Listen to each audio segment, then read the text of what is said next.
उसका स्क्रीन ऐसे कर।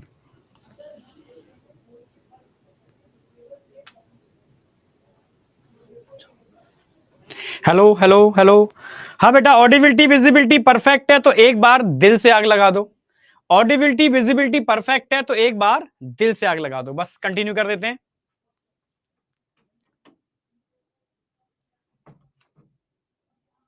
बहुत सही, सुपर सुपर सुपर सुपर, बहुत बढ़िया, सुपर। नई शुरुआत है, पहला बैच है प्रोटोन नीट क्लास 12th का। नो डाउट पूरे जोश और पूरे जुनून के साथ चलेंगे, ठीक है? समझ रहे हो ना? बहुत सही, ठीक है। तो स्ट्रेटजी क्या रहेगी हम बता ही चुके हैं आपको, ठीक है? बिल्कुल कुछ नहीं छोड़ने वाले, जीरो से लेके चलेंगे, टॉप लेवल पे लेके चलेंगे। प्योर कंटेंट जो होता है, ठीक है, उस पर काम करेंगे। इस बार एनसीईआरटी ने कुछ चेंजेस किए हैं, वो डिस्कस करेंगे हम लोग आज, ठीक है? और जो भी चेंजेस एनसीईआरटी या एनटीए में होंगे फ्यूचर में, ठीक है, अभी एनटीए ने लेटेस्ट आज की डेट में अभी कोई चेंज नहीं किया जो इस बार 2023 में एग्जाम हो रहा है उसके लिए, ठीक है? अभी एनसीईआरटी ने कुछ अपडेशन दिए हैं, उनकी हम बात करेंगे। फिर आगे जो एनटीए उसके हिसाब से अपडेट करेगा, उसके हिसाब से हम पूरे के पूरे सिलेबस को, ठीक है, इस जर्नी को लेते हुए आगे बढ़ेंगे। ओके ओके, बहुत बढ़िया, सुपर। आपके प्यारे प्यारे कमेंट्स मिल रहे हैं और यही एनर्जी बूस्टिंग का काम करते हैं, ठीक है? बिल्कुल। मोटिवेशन जो ड्राइव है वो आप ही से मिल रही है, ठीक है? एनर्जी आप ही से मिल रही है और नो डाउट, ठीक है, बहुत अच्छा ही करेंगे, ठीक है? तो ऑलरेडी पहली प्रायोरिटी मैंने बताया, कंटेंट हम लोग अच्छा देने वाले हैं, ठीक है? समझ रहे हो ना? कीचड़ में ही कमल खिलता है, पता है ना आपको? ठीक है, कितना भी नेगेटिविटी हो, पर बेस्ट से बेस्ट होने वाला है, ठीक है? बेस्ट ही देंगे हम 100%, ठीक है? ठीक है? तो कंटेंट हमारा बेस्ट रहेगा, हम बता ही रहे हैं आपको, ठीक है? दूसरा, जो ऐप में अपडेशन है वो टाइम टू टाइम बेटा अपडेशन होते रहेंगे। चीजें बहुत धीरे धीरे स्मूथ होंगी क्योंकि टेक्नोलॉजी वाला पार्ट है, वो धीरे धीरे अपडेट होता है। आगे आने वाले हार्डली 10 to 15 डेज के अंदर काफी अपडेशन हो जाएंगे। वेब वर्जन हमारा आ जाएगा, ठीक है? टैबलेट पर तो मतलब टैबलेट वर्जन भी हमारे पास आने ही वाला है 1-2 दिन के अंदर, ठीक है? सारे वर्जन अप टू डेट हो जाएंगे। ऐप को भी थोड़ा और सिंपलीफाई कर देंगे जिससे आप सीधे बैच में जाओगे, बैच में जाकर के सारी चीजें आपको एकदम एग्जैक्टली मिल जाएंगी। तो हर चीज और इजी और स्मूथ हो जाएगी, ठीक है? कंटेंट आपको मिलता रहेगा बेहतर, ठीक है? मेन जो हमारा ड्रीम था, ठीक है, कि प्राइस भाई लो कॉस्ट पर हो, वो हम बिल्कुल हाफ पर लेकर के आ गए, ठीक है?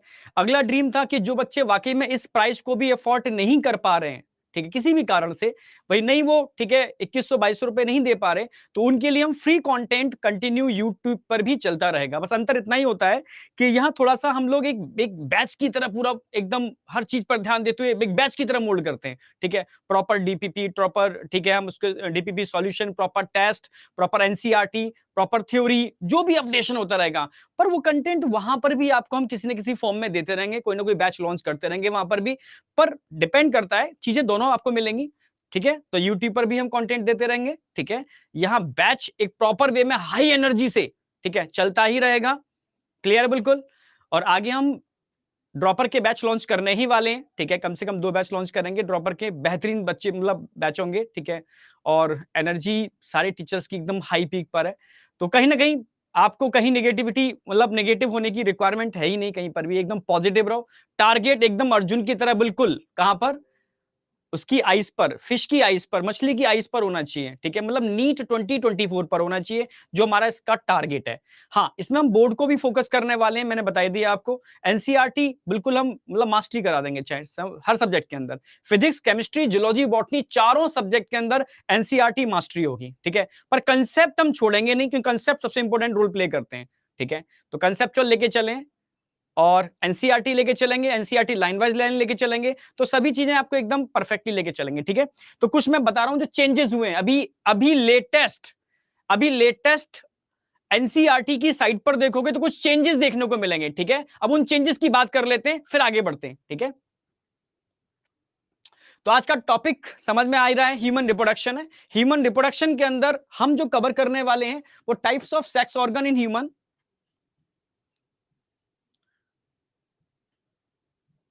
ठीक है? और मेल रिप्रोडक्टिव सिस्टम आज स्टार्ट कर देंगे, उसमें हम टेस्टिस वाला पार्ट भी कवर कर लेंगे। पूरा तो नहीं होगा, बट हाँ आज काफी कवर हो जाएगा। काफी कवर कर लेंगे, ठीक है। तो ये वाला पार्ट हम आज कवर करने वाले हैं। समझो मेरी बात, सबसे पहले नीट और एनसीईआरटी समझना, सिलेबस एनालिसिस पहले हम उसकी बात कर लेते हैं क्योंकि बहुत जरूरी है। चेंजेस होते जा रहे हैं, जो भी चेंज होंगे उसके अकॉर्डिंग हमारी पूरी टीम चलेगी, ठीक है। जैसे अभी 12th, क्योंकि अभी भाई हमारा ये समय जो बैच है प्रोटॉन बैच है, 12th का बैच है, तो 12th में क्या क्या एनसीईआरटी में चेंजेस हुए हैं, उसके हिसाब से बोर्ड में क्या चेंज होने वाले हैं, एनटीए आगे क्या करने वाला है, एनटीए का जो भी अपडेशन होगा हम आपको देंगे, ठीक है। तो अगर 12th के अंदर बात करते हैं, chapter first reproduction in organism, page number 3 to 18, ठीक है। ये जो ड्रॉप टॉपिक है, ये चैप्टर्स हैं, उसको हमने यहां मेंशन किया है, मतलब एनसीईआरटी ने मेंशन किया है साइट पर, तो फुल चैप्टर ड्रॉप आउट हो चुका है, ठीक है। तो इसको अभी बोर्ड के हिसाब से फोकस नहीं करेंगे, पर अभी नीट के हिसाब से फोकस करेंगे। हाँ, अगर एनटीए कुछ अपडेशन करता है तो उस पर काम करेंगे, ठीक है, बिल्कुल एकदम लेटेस्ट। पर हाँ, एनसीईआरटी सारे के सारे अपडेट कर लेना इस बार, ठीक है। लेटेस्ट एनसीईआरटी भी परचेज कर लेना, आप न्यू एनसीईआरटी भी परचेज कर लेना, उसमें कुछ चेंजेस होंगे तो उस पर भी हम काम करेंगे, ओके। तो एकदम लेटेस्ट अपडेट लेके चलेंगे, टेंशन मत करना आप। तो चैप्टर फर्स्ट ड्रॉप आउट हुआ है। चैप्टर 9 पर आ जाओ, strategy for enhancement in food production. ये पूरा चैप्टर ही ड्रॉप आउट हो गया है, ठीक है। उसमें कुछ पार्ट जूलॉजी का था, कुछ बॉटनी का था, टोटल ही ड्रॉप आउट हुआ है। अगर हम बात करते हैं ऑर्गेनिज्म एंड पॉपुलेशन, तो उसमें कुछ टॉपिक इन्होंने ड्रॉप आउट किए हैं, ठीक है। Organism and its environment, major abiotic factor, response to abiotic factor, समझ रहे हो ना मेरी बात, एडेप्टेशन, ये कुछ टॉपिक्स हैं और कुछ क्वेश्चंस हैं, उनको ड्रॉप आउट किया है, ठीक है, बोर्ड के हिसाब से। अभी मैंने नीट पर फोकस नहीं किया इस वाली बात के लिए, साफ साफ बोलता जा रहा हूं मैं, ठीक है। इसके अलावा एक इकोसिस्टम का चैप्टर आता है, ठीक है, उसमें कुछ टॉपिक समझ रहे हो ना, जैसे इकोलॉजिकल, ठीक है, succession and succession of plant, nutrient cycling, ecosystem, carbon cycle, ठीक है, कुछ टॉपिक्स है, थोड़ा इनको फोकस कर लेना। ये सारे के सारे अभी बोर्ड में ड्रॉप आउट हो गए एक तरीके से सकते हो, एनसीईआरटी ने अभी लेटेस्ट जो वर्जन आएगा उसमें हटा दिए जाएंगे। हाँ, इन्वायरमेंटल इश्यू जो चैप्टर था ना, ये पूरा का पूरा चैप्टर ही इन्होंने हटा दिया। तो मेजर पार्ट जो हटा है वो कह सकते हो बॉटनी वाला हटा है। अगर जू में हम बात करते हैं तो strategy for enhancement in food production, ठीक है, बोर्ड वाले पार्ट में इसको अभी हटा दिया गया है। तो और जो भी लेटेस्ट अपडेशन होगा हम थ्योरी के अंदर उसको अपडेट कर देंगे, टेंशन मत करना, ठीक है।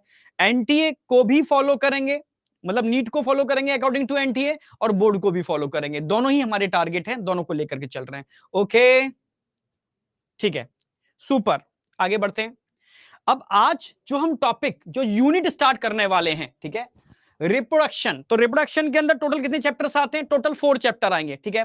एक चैप्टर आएगा रिप्रोडक्शन इन ऑर्गेनिज्म, अगर बोर्ड के हिसाब से देखोगे तो उसको हटा दिया गया है, ठीक है। Sexual reproduction flowering plant botany के अंदर है, ये आपका स्टार्ट हो चुका है, ठीक है, सर ने स्टार्ट कर दिया है रिप्रोडक्शन इन फ्लावरिंग प्लांट। इसका वेटेज देखोगे तो 3 2 2, लास्ट 4 ईयर का वेटेज मैं बता रहा हूं, तो अप्रोक्सीमेटली 2 to 3 क्वेश्चंस का वेटेज का है बेटा, काफी वेटेज है, जो आपका कंटिन्यू स्टार्ट हो गया है अब, ठीक है। सीरियस होना, ठीक है, बस हमें यही चाहिए कि आप सीरियस रहो, हम अपना 100% देंगे, आप अपना 100% देंगे, दोनों मिलकर के एक बढ़िया रिजल्ट डिजाइन करेंगे, ठीक है। बस मैंने कहा ना, बिलीफ सिस्टम, आपका बिलीफ सिस्टम होना चाहिए, तभी आप कर पाओगे, ठीक है, होना भी चाहिए, क्योंकि अगर एक बार हम फोकस कर लेते हैं तो हमें डाइवर्ट नहीं होना है, ठीक है, बिल्कुल डाइवर्ट नहीं होना है, अपने टारगेट को, बस ओनली टारगेट को ध्यान रखना है, जिसको लेकर के हम आज स्टार्ट कर रहे हैं। पहला दिन हमारा क्या है, कुछ तो सोच के प्लानिंग करके हम कर रहे हैं, यार हमें कैसे भी नीट फोड़ना है इस साल, बोर्ड में अच्छे मार्क्स लेके आने हैं, ठीक है। तो यार तुम्हारे जो टारगेट है ना, वो टारगेट हमारा भी टारगेट है, ठीक है, हम दोनों का टारगेट है, और दोनों मिलकर अपना 100% देंगे। मैं सच कह रहा हूँ, रिजल्ट बहुत बेहतरीन होने वाला है, ठीक है। तो ये आपका स्टार्ट हो ही गया है। अगला जो मैं स्टार्ट कर रहा हूं, ह्यूमन रिप्रोडक्शन इस यूनिट का स्टार्ट कर रहा हूं, जिसमें भी 3 क्वेश्चंस का मिनिमम वेटेज है लास्ट ईयर के अंदर। 3 क्वेश्चन मतलब 12 मार्क्स, बहुत होते हैं यार, ठीक है। और अगर मैं एक छोटा सा एक लेक्चर और स्टार्ट होगा इसमें, रिप्रोडक्टिव हेल्थ इस यूनिट के अंदर, ठीक है, इसका भी 2 से 3 क्वेश्चन का इसका अकेले का वेटेज है। सोचो, छोटा सा चैप्टर है, 2 से 3 क्वेश्चन का अकेले इसका वेटेज है। अगर इस तरीके से देखोगे तो 9 क्वेश्चन आपको यहां नजर आ रहे हैं, समझ रहे हो ना मेरी बात, 9 क्वेश्चन यहां नजर आ रहे हैं, ठीक है। और अगर एनटी के हिसाब से देखोगे तो एक क्वेश्चन यहां भी नजर आ रहा है, अप्रोक्सीमेटली 10 क्वेश्चन। 10 क्वेश्चन का मतलब है 40 मार्क्स, यानी ये एक सिंगल यूनिट 40 मार्क्स के लिए रिस्पॉन्सिबल है, समझ रहे हो ना मेरी बात, सिंगल यूनिट है 40 मार्क्स के लिए। ओके, सिंगल यूनिट है, 40 मार्क्स के लिए रिस्पॉन्सिबल है, तो ध्यान रखना, इस पर सीरियस रहना, ठीक है। तो इस यूनिट को बहुत बेहतर तरीके से करने वाले हैं। अप्रोक्सीमेटली यहां पर आपको 10 क्वेश्चन, ठीक है, जो अप्रोक्सीमेटली 40 मार्क्स के बराबर होंगे, तो ये थोड़ा सा आपको एकदम सीरियस रहना है, ठीक है। तो आज हमारा टारगेट होगा ह्यूमन रिप्रोडक्शन, ठीक है। तो ह्यूमन रिप्रोडक्शन में अगर हम बात करते हैं, बेसिक, ओके, ये इधर आ गया, कोई नहीं कोई नहीं कोई नहीं कोई नहीं, इसको उठा करके, चलो ठीक है, ये थोड़ा सा आगे पीछे हो गया स्लाइड में।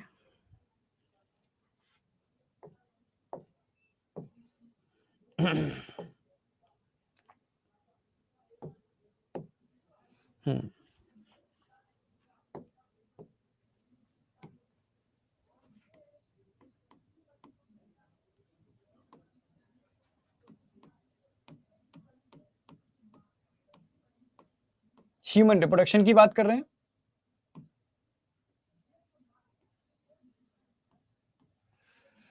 ठीक है, तो आज का हमारा टॉपिक जिसका वेटेज 3 क्वेश्चंस का मिनिमम है, इतना तो है ही, ठीक है, ह्यूमन रिप्रोडक्शन। बस आज की बात, बस प्रॉमिस करना कि बिल्कुल आप डाइवर्ट नहीं होगे। आज की बात ये प्रॉमिस करना कि सर नीट तक हम चैन से सोएंगे नहीं, मतलब पूरा फोकस करेंगे, मतलब अपने टारगेट के लिए, ठीक है। क्योंकि बीच में आपके अब एक टारगेट नहीं, आपके पास 2 टारगेट हैं, बोर्ड भी है और नीट भी है, ठीक है। तो दोनों ही स्ट्रेटजी लेके चलना। स्टार्टिंग के अंदर हम पूरा आपको पूरा आपको 12th एकदम अक्टूबर तक मान के चलो, हम आपको कंप्लीट 12th करा देंगे, ठीक है। फिर आपको टाइम मिलेगा जिसमें आप 11th अपना कवर करोगे, और लास्ट में फिर एक बार हम 12th जब डिस्कस करेंगे ना, रिवीजन किसी न किसी फॉर्म के अंदर, जिससे कि आपका प्रॉपर तरीके से 11th और 12th रिवाइज हो जाएगा। और फिर जब बोर्ड के एग्जाम होंगे और नीट का एग्जाम होगा, उसके बीच में लगभग 45 के डेज के आसपास आपके आसपास मिलेंगे, उसमें एक रिवीजन और मारेंगे 11th का, तो मुझे लगता है कुछ बचेगा नहीं इसके अंदर, ठीक है। स्ट्रेटेजी क्या है आप जानते हो, ठीक है, और बेटर लेटेस्ट सिलेबस के अकॉर्डिंग हम उसको लेके चलेंगे, ठीक है। लेट और बेस्ट तरीके से लेटेस्ट सिलेबस के अकॉर्डिंग लेके चलेंगे सारे लोग, ठीक है। अपना 100% देंगे, फिजिक्स में भी और केमिस्ट्री में भी, बायो तो हम देते ही हैं, पर फिजिक्स केमिस्ट्री में भी हर teacher according to NCERT line wise line और अपना 100% देने वाला है। बस मैं सच कह रहा हूं, दिल से पढ़ाने वाले हैं और कुछ भी नहीं, ठीक है। अब जो भी कुछ होगा वो आप बैच में ही देखोगे, तभी समझ में आएगा, ठीक है। चलो आगे बढ़ते हैं। अब ह्यूमन रिप्रोडक्शन की बात करते हैं, तो हम पढ़ने क्या वाले हैं ह्यूमन रिप्रोडक्शन के अंदर। तो जब भी ह्यूमन रिप्रोडक्शन की बात आती है, तो सबसे पहले मेल और फीमेल रिप्रोडक्टिव ऑर्गन के बारे में बात आएगी, जिसके बारे में हम पढ़ने वाले हैं, ठीक है। मेल रिप्रोडक्टिव ऑर्गन और फीमेल रिप्रोडक्टिव ऑर्गन, ठीक है। मेल रिप्रोडक्टिव ऑर्गन में हम टेस्टिस और फीमेल रिप्रोडक्टिव ऑर्गन में हम ओवरी की बात करेंगे, ठीक है। अगर हम मेल रिप्रोडक्टिव ऑर्गन की बात करते हैं, तो यहां हम 2 चीजें पढ़ने वाले हैं। नंबर 1 मेल और फीमेल रिप्रोडक्टिव ऑर्गन।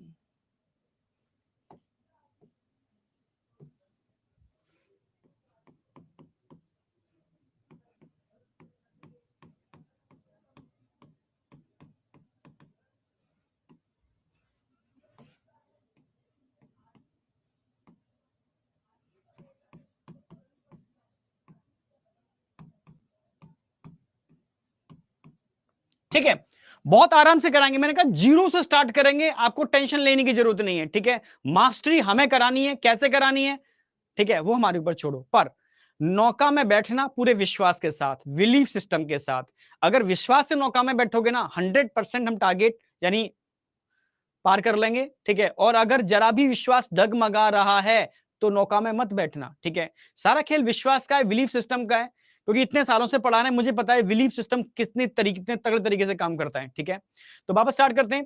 तो मेल रिप्रोडक्टिव ऑर्गन और फीमेल रिप्रोडक्टिव ऑर्गन, हम ये समरी बता रहा हूं कि इसमें पढ़ने क्या वाले हैं हम इस चैप्टर के अंदर। तो ह्यूमन रिप्रोडक्शन में इन दोनों को कवर करेंगे, पहला टारगेट हमारा ये दोनों ही है, ठीक है। मेल और female reproductive organ step by step लेके चलेंगे। अच्छा, मेल में हम क्या पढ़ने वाले हैं? मेल के अंदर हम पढ़ने वाले हैं टेस्टिस,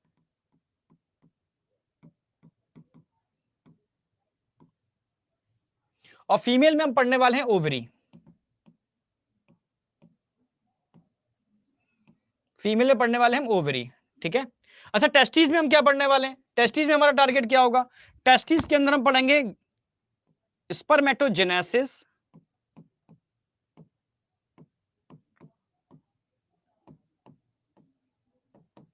ओवरी में क्या पढ़ेंगे हम? oogenesis,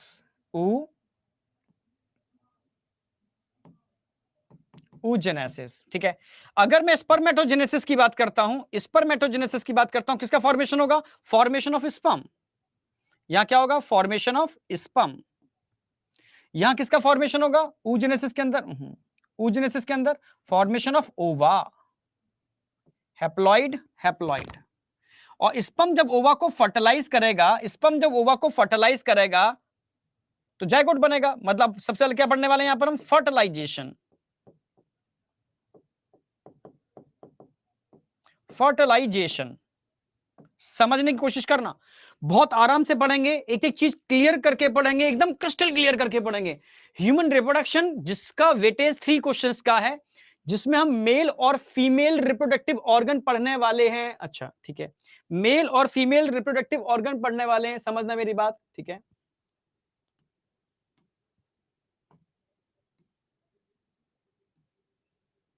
ठीक है, मेल रिप्रोडक्टिव ऑर्गन की बात करते हैं तो उसमें हम टेस्टिस कवर करने वाले हैं, फीमेल में ओवरी कवर करने वाले हैं।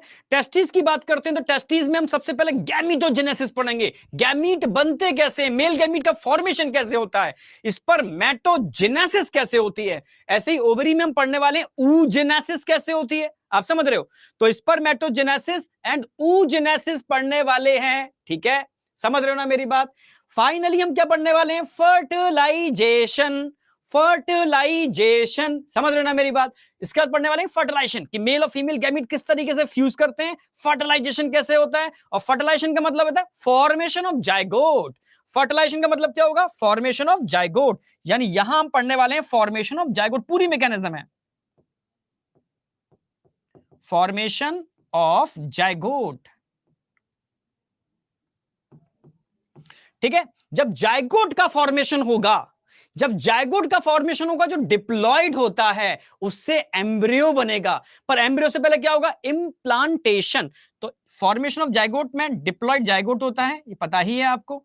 तो अब क्या होगा? ये जाइगोट छोटे से एम्ब्रियो में कन्वर्ट होगा, उसको बोलते हैं ब्लास्टोसिस्ट, ठीक है। This convert into blastocyst, blastocyst. ये कैसे बनता है पूरी मैकेनिज्म बताएंगे, ठीक है। अगर ब्लास्टोसिस्ट के डायग्राम की बात करते हैं तो आप डायग्रामेटिकली समझ सकते हो। एक सिस्ट लाइक स्ट्रक्चर होता है इस तरीके से, अंदर एक कैविटी बन जाती है ब्लास्टोसील, ठीक है। कुछ सेल्स एक साइड में एक्यूमुलेट हो जाते हैं, ये बन गया ब्लास्टोसिस्ट। अब ये ब्लास्टोसिस्ट जब बन जाता है तो यूट्राइन वॉल से अटैच होता है, attachment of blastocyst with uterine wall. Uterine wall से जो अटैचमेंट है इसका, इसको बोलते हैं इम्प्लांटेशन। तो हम पढ़ेंगे इसके बाद पूरा मैकेनिज्म ऑफ इम्प्लांटेशन, ठीक है। तो अगला स्टेप जो आएगा ना इसका, आएगा इम्प्लांटेशन। इम्प्लांटेशन, अब इम्प्लांटेशन क्या होता है, ठीक है, समझो मेरी बात। इम्प्लांटेशन होता क्या है?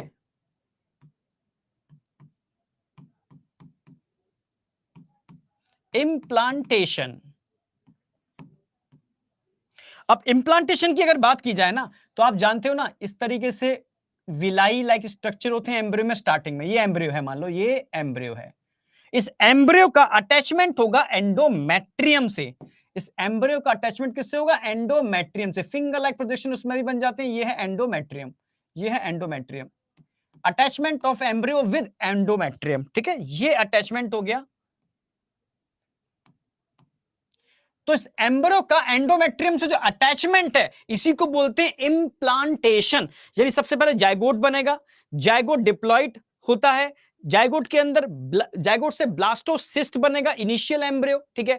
ये ब्लास्टोसिस्ट धीरे से यूट्राइन वॉल से अटैच होगा, चिपकेगा, इसी को इम्प्लांटेशन बोलते हैं। टोटल मैकेनिज्म है इम्प्लांटेशन की। और जब इम्प्लांटेशन हो जाता है ना, फिर एम्ब्रियोजेनेसिस होती है, डेवलपमेंट ऑफ एम्ब्रियो होता है। यानी अगला स्टेप जिसके बाद जो आप पढ़ने वाले हो डिटेल्ड में, formation of embryo, formation of embryo. भाई एम्ब्रियो का फॉर्मेशन कैसे होगा, ठीक है, एम्ब्रियो बनता कैसे है, पूरा एम्ब्रियो जेनेसिस बताएंगे स्टेप बाय स्टेप, ठीक है। फर्स्ट ट्राइमेस्टर यानी पहले मंथ में क्या होगा, दूसरे में क्या होगा, तीसरे में क्या होगा, ऐसे ही 9 मंथ का पूरा पीरियड होगा एम्ब्रियोजेनेसिस के अंदर। यानी ये पूरा फॉर्मेशन ऑफ एम्ब्रियो वाला मैकेनिज्म आएगा, इसमें आप पढ़ने वाले हो आगे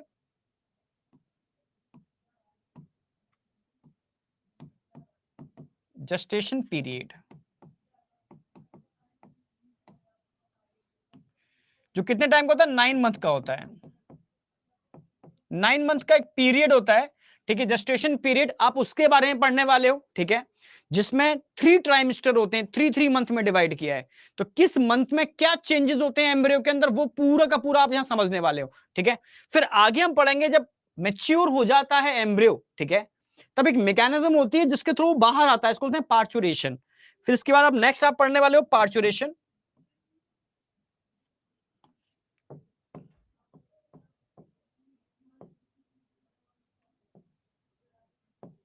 पार्चुरेशन मतलब बर्थ। जब पूरा बर्थ का मैकेनिज्म आपको बता देंगे, पार्चुरेशन मैकेनिज्म बता देंगे, ठीक है, फिर लास्ट में जब बेबी बाहर आएगा तो एक मैकेनिज्म और पढ़ाएंगे आपको जिसको बोलते हैं लैक्टेशन। लैक्टेशन, ठीक है, जब बेबी बाहर आ गया तो वो क्राई करेगा, क्राई करेगा तो क्या करना होगा, उसको फीडिंग, मदर उसको फीडिंग कराती है, इसी को लैक्टेशन बोलते हैं। तो नेक्स्ट मैकेनिज्म होगा लैक्टेशन। लैक्टेशन, ठीक है। तो ये सारे वो स्टेप्स हैं जो चैप्टर के एंड तक चलने वाले हैं। क्लियर है बिल्कुल। फिर से एक बार रिपीट कर रहा हूं, ह्यूमन रिप्रोडक्शन में पहले आप मेल रिप्रोडक्टिव ऑर्गन करोगे, फिर फीमेल करोगे। अच्छा, इसमें जो कनेक्टिंग कुछ टॉपिक्स होते हैं, ये चैप्टर टोटली हार्मोन बेस्ड है, तो हार्मोन वाला टॉपिक 11th का है, पर मैं उस टॉपिक को यहां पर भी इंक्लूड करूंगा जहां उसकी रिक्वायरमेंट होगी। मैं ये मान के चलता हूं आपको हार्मोन आता ही नहीं है, ठीक है, आता है तो बहुत अच्छी बात है, अगर नहीं आता तो उस सारे कंसेप्ट को वहां से निकाल करके यहां ऐड करेंगे, और एक एक बिल्कुल ब्रेन की लाइब्रेरी में सेट नहीं होगा तो छोड़ेंगे तो नहीं जब तक, ठीक है। हाँ, एक बात पर ध्यान रखना, ऐप में बहुत सारे अपडेशन होने हैं, ठीक है, आगे आने वाले 10 से 15 दिनों के अंदर मैक्सिमम अपडेशन हो जाएंगे, ठीक है, क्योंकि कई चीजें टेक्नोलॉजी वाली होती हैं, वो धीरे धीरे अपडेट होती हैं। इन 10 दिनों के अंदर मैक्सिमम सारे अपडेशन हो जाएंगे। जो भी आप अभी जो क्वेरी कर रहे हो, बच्चे मुझे भेज रहे हैं, ठीक है, वो सारे सॉल्यूशन एकदम हो जाने हैं, ठीक है। समझ रहे हो ना मेरी बात? तो इसलिए एकदम कूल रहना है, आपको एकदम कूल रहना है। हर चीज अपडेट होती जाएगी, और वो अपडेशन आपको बस टाइम टू टाइम अपडेट करना होगा। जब भी अपडेशन आएगा, अपडेट मांगोगे, चीजें आपको एकदम आपके अकॉर्डिंग जो मुझे क्वेरी की है बच्चों ने, वो सब चीजें उसमें होने वाली हैं, ठीक है। क्योंकि वेब वर्जन सबसे ज्यादा बच्चों का डिमांड था, वो आ जाएगा, और ऐप में कई चीजें एकदम बिल्कुल सिंपल, आप बैच में जाओगे, बैच में आपको सारी चीजें मिल जाएंगी ऑटोमेटिकली, वो चीजें भी अपडेट हो रही हैं इसके अंदर, ठीक है। तो ये सही समझ में आ रही है, क्योंकि अब टाइम नहीं था, क्योंकि टाइम हमें भाई 11th भी कराना है, तो हमें टाइमली में स्टार्ट करना था, तो हमने इसलिए स्टार्ट कर दिया। क्योंकि डिले करते हैं तो चीजें, वो चीज फिर हो ही नहीं पाएगी जिस तरीके से हम चाह रहे हैं। तो वो पैरेलल अपडेशन होता जाएगा, या हम हर मतलब टोटल हर चीज प्रोवाइड कराते जाएंगे। आप टेंशन नहीं करनी है आपको किसी भी चीज के लिए, एकदम कूल रहना है, टाइमली क्लास ज्वाइन करनी है। बस 2-3 बातें ध्यान रखना, बैकलॉग मत आने देना, ठीक है। हम भी बहुत ज्यादा क्लासें नहीं लेंगे आपकी, ठीक है, ठीक है, टोटल 2 क्लास पर डे हुआ करेंगे, जिससे आपका बैकलॉग ना आए, ठीक है। बीच में आपको रिलैक्स भी रखेंगे, क्लियर है बिल्कुल। बीच में कुछ क्विज भी कराएंगे आपको, जिससे कि आप एकदम अपना थोड़ा रिवाइज कर पाओ, ठीक है। रिवीजन पर डे लेके चलेंगे, जैसे मेरी क्लास में तो पर डे रिवीजन होगा, ठीक है। मैं आज जो पढ़ा दूंगा, कल उसको रिवाइज करने के बाद ही आगे बढ़ूंगा, ठीक है। क्योंकि कोशिश किया है और आपसे प्रॉमिस किया है कि एक एक चीज ब्रेन की लाइब्रेरी में सेट करानी है, तो सेट करा के ही मानूंगा, ये पक्की बात है, ठीक है। डाउट मैं आने ही नहीं दूंगा, फिर भी डाउट आते हैं तो उसके लिए पर्सनल केयर भी करेंगे, ठीक है। समझ रहे हो ना, मतलब अपना 100% देने वाले हैं, वो आप समझ जाओगे धीरे धीरे, और कुछ भी नहीं है, ठीक है। चलो वापस यहां तक समझ में आ गया। सबसे पहले मेल रिप्रोडक्टिव ऑर्गन पढ़ने वाले हो, फीमेल रिप्रोडक्टिव ऑर्गन पढ़ने वाले हो, ठीक है। मेल में टेस्टिस डिटेल में पढ़ाएंगे, फीमेल में ओवरी डिटेल में पढ़ाएंगे, ठीक है।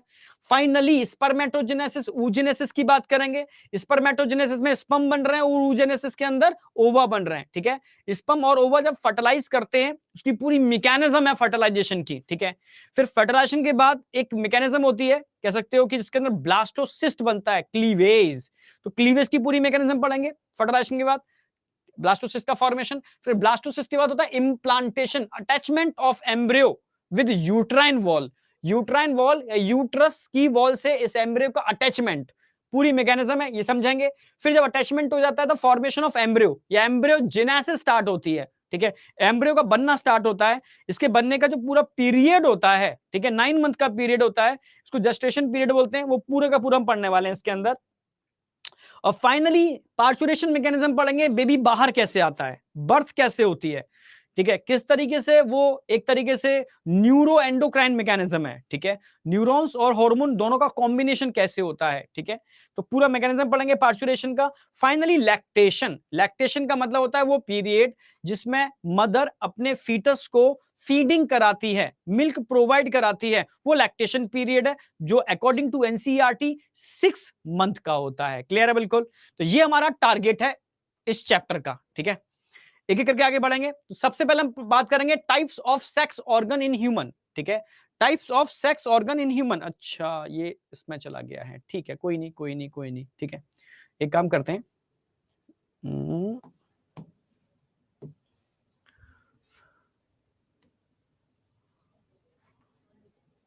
इसको हटा देते हैं, हेडिंग डालें types of sex organ in human.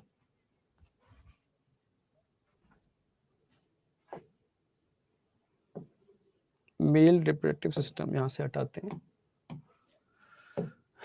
ठीक है, सबसे पहले हम बात करते हैं types of sex organ in human. ठीक है, ह्यूमन में सेक्स ऑर्गन के टाइप्स की बात चल रही है बेटा। इसको 2 पार्ट में डिवाइड कर सकते हैं, primary sex organ and secondary sex organ. समझना बिल्कुल एकदम आराम से, बिल्कुल आराम से। ठीक है, इस चैप्टर में पढ़ना क्या है एकदम क्लियर है बिल्कुल, क्योंकि मैं बिल्कुल step by step clear cut करके चलूंगा, बिल्कुल कहीं नो कंफ्यूजन। ठीक है, सेम क्वेश्चंस में भी हमारी यही रहेगी कि आपको कंफ्यूजन क्रिएट ना हो। तो इसको हम डिवाइड करेंगे 2 पार्ट में, primary and secondary sex organ, primary sex organ and secondary sex organ.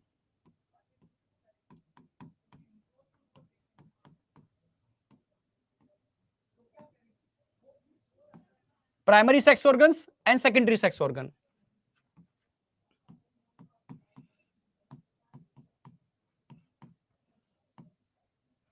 समझना, अगर मैं आपसे पूछूं प्राइमरी सेक्स ऑर्गन कौन होते हैं ह्यूमन के अंदर, तो आपको पता होना चाहिए ऐसा कोई भी ऑर्गन जो गैमीटोजेनेसिस में पार्टिसिपेट करता है, गैमीट फॉर्मेशन में पार्टिसिपेट करता है, पर साथ में वो सेक्स हार्मोन भी रिलीज करता है, साथ में वो सेक्स हार्मोन भी रिलीज करता है, वो प्राइमरी सेक्स ऑर्गन है। ठीक है, जैसे ये क्वेश्चन बन सकता है, प्राइमरी सेक्स ऑर्गन किसके बेस पर बोल रहे हो आप? On the basis of formation of gamete, formation of gamete, gametes formation and secretion of sex hormone, and secretion of sex hormone। भाई गैमीट के फॉर्मेशन और सेक्स हार्मोन के सीक्रेशन के बेस पर आप बोलोगे प्राइमरी सेक्स ऑर्गन। एक प्यारा क्वेश्चन बनता है, ठीक है, किसके बेस पर आप प्राइमरी और सेकेंडरी में डिवाइड करते हो? तो आप बोलोगे formation of gamete and secretion of sex hormone. तो अगर मैं आपसे पूछूं कि प्राइमरी सेक्स ऑर्गन मेल में कौन होगा और फीमेल में कौन होगा, एग्जाम्पल लेते हैं। ठीक है, एग्जाम्पल हम पूछते हैं, भाई मेल में प्राइमरी कौन होगा और फीमेल में प्राइमरी कौन होगा? In case of male, in case of female, female. तो मेल में तो आपको पता ही ना, मेल में टेस्टिस और फीमेल में ओवरी। भाई फीमेल में ओवरी, ये हम जानते हैं।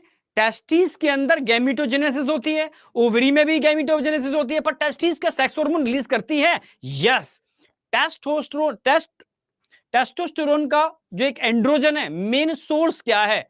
मेन सोर्स टेस्टिस ही है। ठीक है, हाँ, स्मॉल अमाउंट में एंड्रोजन, एंड्रोजन की बात कर रहा हूं, DHEA की बात कर रहा हूं, जो एड्रिनल कॉर्टेक्स से भी निकलता है, पर मेन सोर्स क्या है? आप बोलोगे टेस्टिस का रिलीज करती है, रिलीज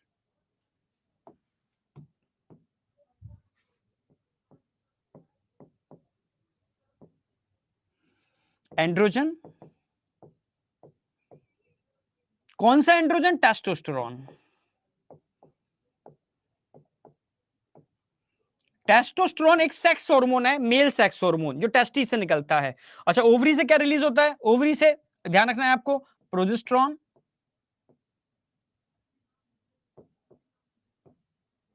और एस्ट्रोजन।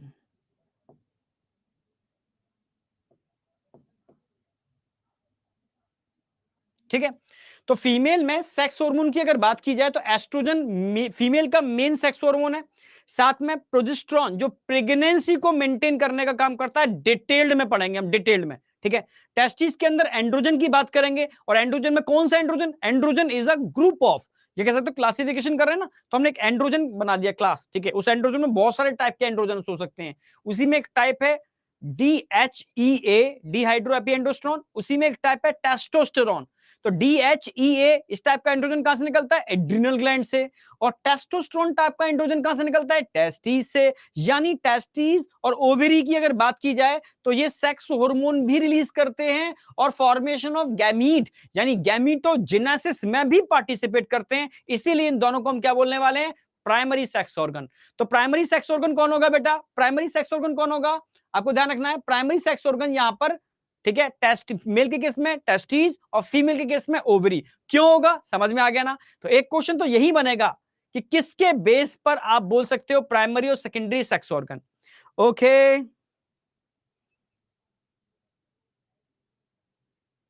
बहुत बढ़िया। देखो बच्चे हैं, ठीक है, नो डाउट। देखो एक बात ध्यान रखना, मैं दिल से बोल रहा हूं ये वाली बात, टीचर कोई भी बुरा नहीं होता, टीचर सारे अच्छे होते हैं और बच्चों को टीचर की रिस्पेक्ट करनी चाहिए, ठीक है, चाहे वो किसी भी प्लेटफॉर्म का टीचर क्यों ना हो। क्योंकि यार वो मतलब समझ रहे हो ना, बच्चे के लिए गलत नहीं हो सकता, कभी कभी नहीं हो सकता अगर बच्चे के लिए गलत, ठीक है। सच्चा टीचर होगा तो बच्चे के लिए कभी गलत नहीं हो सकता, अगर सच्चा टीचर होगा, ये बोला मैंने आपको, ठीक है। तो बच्चे के लिए कभी गलत नहीं होगा, इसलिए टीचर की हमेशा रिस्पेक्ट करना, ठीक है। एसबी आप ही का है, एसबी आप ही का है, ठीक है, बिल्कुल बिल्कुल आप ही का है एसबी, मुझे पता है, ठीक है, समझ रहे हो। तो इसीलिए पूरा का पूरा ध्यान रखा जाएगा बच्चे का हर तरीके से, ठीक है। तो बच्चों ने कहा सर फ्री फ्री फ्री, ठीक है, तो वो तो पहली प्रायोरिटी है कि बिल्कुल हम लोग तभी यूट्यूब पर भी हम लेके चलेंगे कोर्स, सोचा हमने यूट्यूब पर भी कोर्स लेके चलेंगे, ठीक है। हम थोड़ा बच्चा क्वालिटी चाहता है, डिस्ट्रैक्शन नहीं चाहता, बच्चा नहीं चाहता उसको ऐड और चीज़ों में हो, तो एक हम लोग यहाँ पर भी, ठीक है, क्योंकि कहीं न कहीं ऐप पर चीज़ें लगती हैं थोड़ी-सी, तो बिल्कुल मतलब इतना मतलब उसमें कि कोई भी मतलब लेके चल सकता है। तो वहाँ पर एक बेस्ट तरीके से कोर्स कोर्स डिज़ाइन किया है, जो किसी भी मायने में 19 नहीं बैठेगा, ये मेरी गारंटी है। ये गारंटी किसी भी मायने में, मतलब ऑफलाइन ऑनलाइन कहीं से कंपैरिजन करोगे, बस हाँ, ऑफलाइन ऑनलाइन का इतना ही अंतर होता है, ऑफलाइन के अंदर टीचर आपके सामने होता है, यहां टीचर आपके सामने नहीं है, पर इनडायरेक्टली आपसे जुड़ा हुआ है, इनडायरेक्टली आपसे जुड़ा हुआ है, आपके कमेंट्स, आपकी हर चीजें बहुत मतलब बारीकी से देखेंगे, ठीक है, एक एक तरीके से आपसे कनेक्ट होंगे, टाइम टू टाइम आपके कह सकते हो कि किस तरीके से इंप्रूवमेंट होता है आपका टेस्ट का, वो उसकी पूरी एनालिसिस करेंगे और उसमें भी आपसे कनेक्ट करेंगे, ठीक है, मतलब जुड़े रहेंगे आपसे, ठीक है, तब भी जुड़े थे, आज भी जुड़े हैं और आगे भी जुड़े ही रहेंगे। तब भी गलत नहीं किया था, आज भी बच्चों के संग नहीं और आगे भी कभी कहीं पॉसिबल ही नहीं है, इम्पॉसिबल, ठीक है, इम्पॉसिबल, ठीक है। तो ये आप ही का चैनल है, बस मैं ये कहूंगा एकदम मोटिवेट करके रहो, बस एक ही प्रतिज्ञा ले लो, ठीक है, एक ही संकल्प ले लो यार, साल सिलेक्शन निकालना है, बोर्ड के साथ सिलेक्शन निकालना है, बस यही संकल्प चाहिए, यही आपका एक समझ रहे हो ना, दृढ़ संकल्प चाहिए कि सर इस साल निकालेंगे, ठीक है, और कुछ भी नहीं, ठीक है। तो प्राइमरी सेक्स ऑर्गन आपको ध्यान रखना है, आपको किसके बेस पर डिवीजन किया। अब सेकेंडरी की बात करते हैं, सेकेंडरी किसके बेस पे बोलोगे? अब सेकेंडरी आप बोलोगे सर यहां डिपेंड करता है maturation and transportation of gamete, यानी वो सेक्स या कह सकते हो बॉडी के वो पार्ट जो गैमीट के मैच्योरेशन और ट्रांसपोर्टेशन से रिलेटेड हैं, वो सेकेंडरी सेक्सुअल ऑर्गन के अंदर आते हैं, ठीक है। तो इसमें आप ऐड कर सकते हो responsible for transportation and maturation of gamete,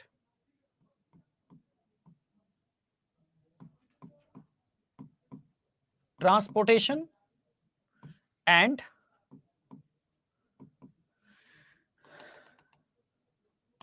transportation of gamete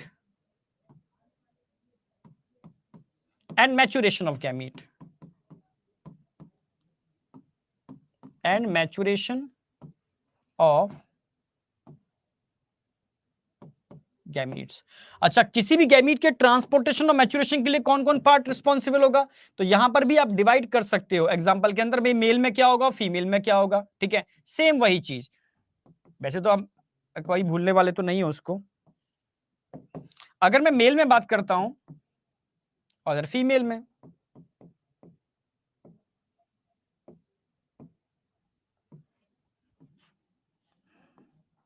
ठीक है, अगर हम मेल में बात करते हैं तो मेल में कौन होंगे? अब टेस्टिस के अलावा क्या होगा? Epididymis,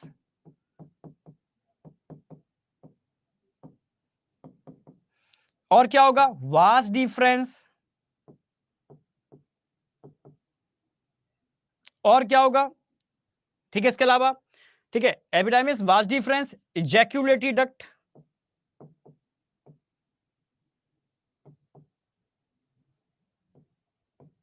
etcetera. ऐसे हम फीमेल में बात कर सकते हैं। ओवरी के अलावा क्या होगा? Fallopian tube.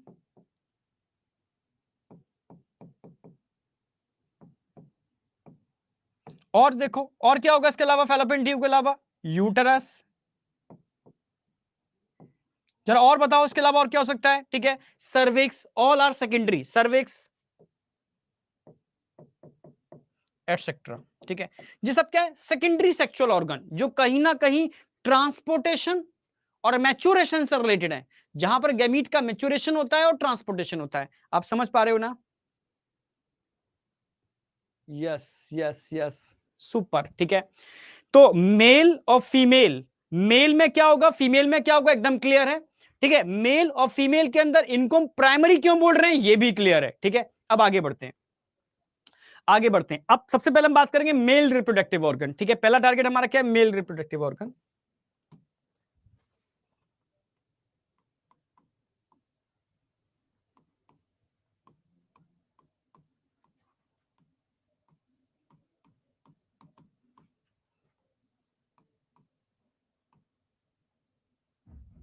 अगर मैं मेल रिप्रोडक्टिव ऑर्गन की बात करता हूं, तो पहला समझना, मेरी एनसीईआरटी बिल्कुल लेके चल रहे हैं, मैं एनसीईआरटी लाइन टू लाइन भी लेके चलूंगा। ठीक है, अब एनसीईआरटी पढ़ाने के दो तरीके होंगे, एक तो हर क्लास के एंड में हम एनसीईआरटी ले सकते हैं।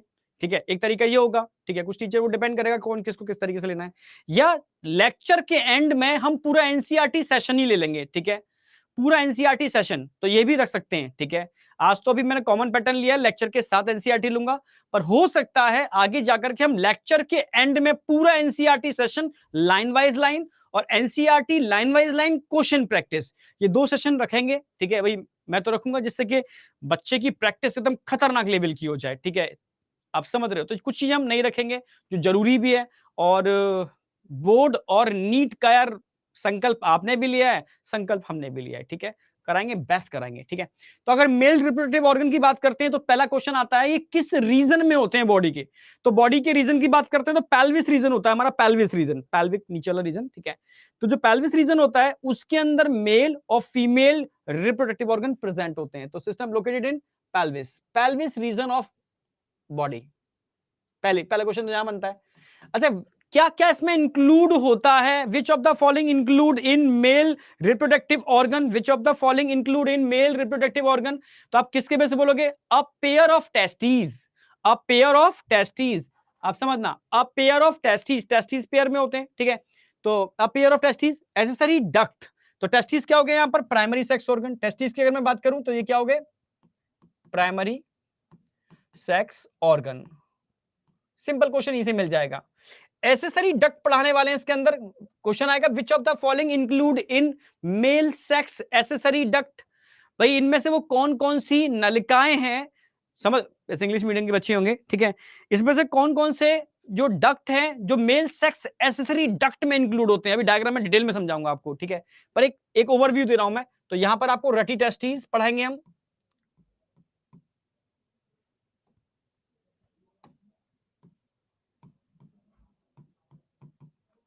इसके अलावा यहां पर हम आपको वासा इफ्रेंसिया पढ़ाएंगे,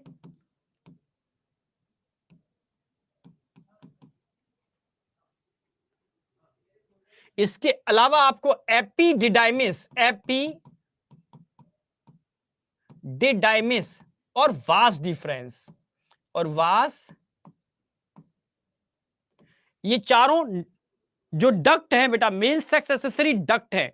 कई बच्चों ने पहली बार नाम सुने होंगे, चिंता की बात नहीं, अभी डिटेल्ड डायग्राम में बताने वाला हूं। ये एक ओवरव्यू दे रहा हूं कि इसमें पढ़ने क्या वाले, मेल वाले पार्ट में टेस्टिस पढ़ने वाले हैं जो वन पेयर होते हैं, प्राइमरी सेक्स ऑर्गन है।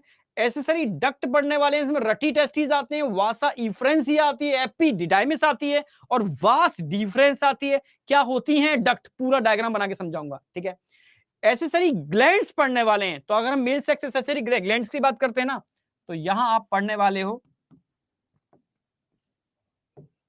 ठीक है, प्रोस्टेट,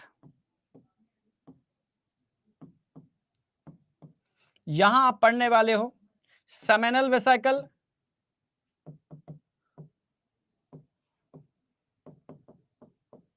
यहां आप पढ़ने वाले हो बल्बो यूरेथ्रल, या काउपर्स भी बोल सकते हो, काउपर्स या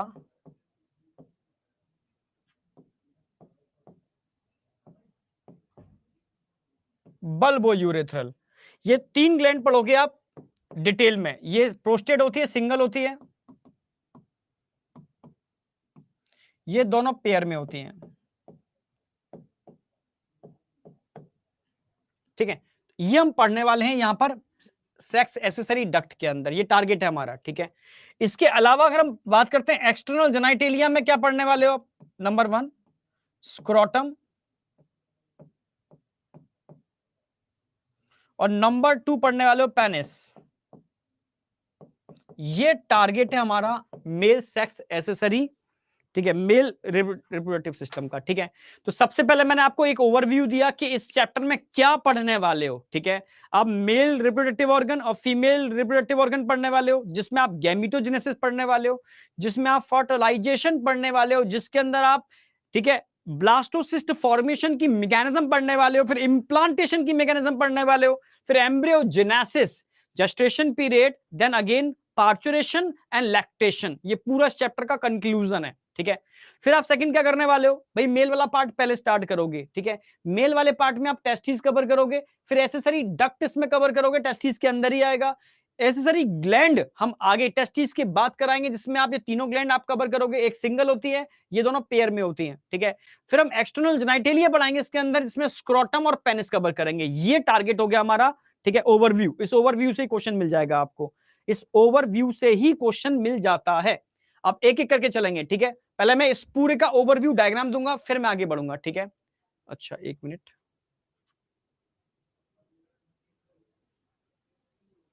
ठीक है, इस पूरे ओवरव्यू को एक डायग्राम देंगे, फिर हम आगे बढ़ेंगे। अब समझना, पूरा ओवरव्यू का डायग्राम है, आप ड्रॉ कर सकते हो डायग्राम, है ना? आप डायग्राम ड्रॉ कर सकते हो। ओके, ठीक है, आप डायग्राम ड्रॉ कर सकते हो बेटा। ठीक है, हाँ, डायग्राम ड्रॉ कर सकते हो। ठीक है, डायग्राम ड्रॉ करो आप लोग। ठीक है, चलेगा, साथ साथ ड्रॉ करो। ठीक है, बस आपके हर्ट और आग आती रहनी चाहिए, ऐसे एकदम बस मजा आ जाता है। ठीक है, चलो,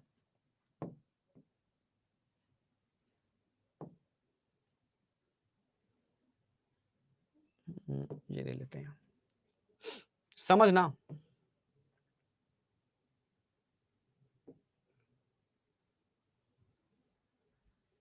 इतने में एक्सप्लेन कर देंगे पूरा।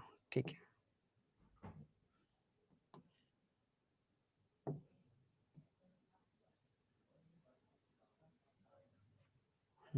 ठीक है,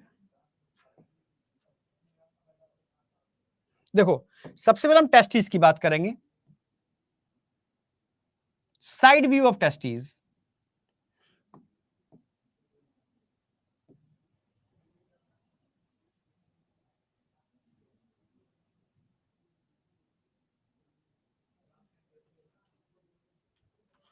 अच्छा, एक काम करते हैं, डार्क ही कर देते हैं ना इसको।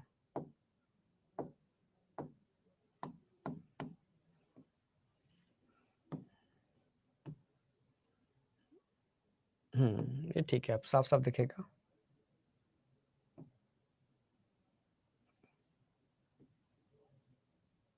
ठीक है,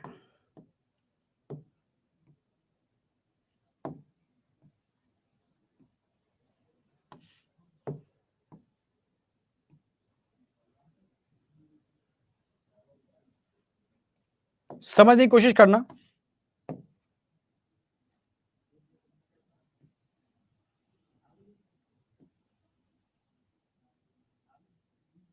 ऐसा लग रहा है घड़े जैसा स्ट्रक्चर है। ठीक है, देखो अभी चीजें समझाता हूँ, उसके अंदर बहुत मस्त एकदम समझ में आएगा।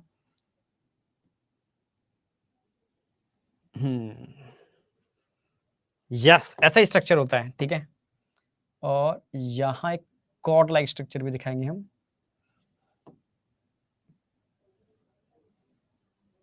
बहुत सारे ऐसे फैक्ट बताने वाला हूं उसके अंदर, आपको मजा आ जाएगा। वो सारे फैक्ट इसमें इंक्लूड करूंगा जो आपने कभी सोचे भी नहीं होंगे। अच्छा, ऐसा होता है? यस।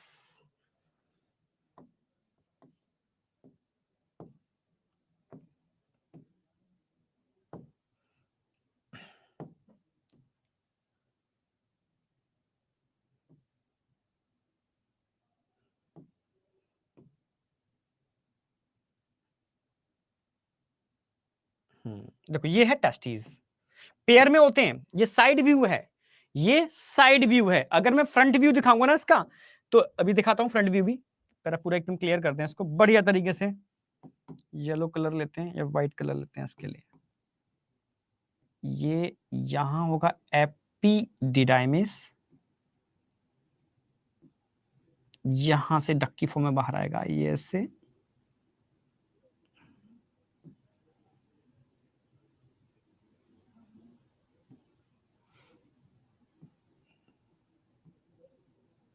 ये बाहर निकल रही है ये डक्ट यहां से, ठीक है। अब समझना, ये एक्चुअल में स्क्रोटम है, हम बात कर रहे हैं स्क्रोटम की, और ये आपकी एबिडोमिनल कैविटी है, ये पूरी एबिडोमिनल कैविटी है, ठीक है। टेस्टिस का साइड व्यू है, साइड व्यू, ठीक है। अगर मैं फ्रंट व्यू टेस्टिस का दिखाऊंगा ना, तो स्क्रोटम ऐसा स्क्रोटम होगा, ऐसा,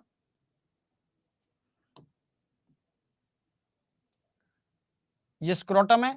स्क्रोटम के अंदर दो स्क्रोटल सैक होते हैं, 1 2, और हर एक स्क्रोटल सैक के अंदर 1 टेस्टिस होगी, एक टेस्टिस इधर होगी और एक टेस्टिस इधर होगी, ठीक है।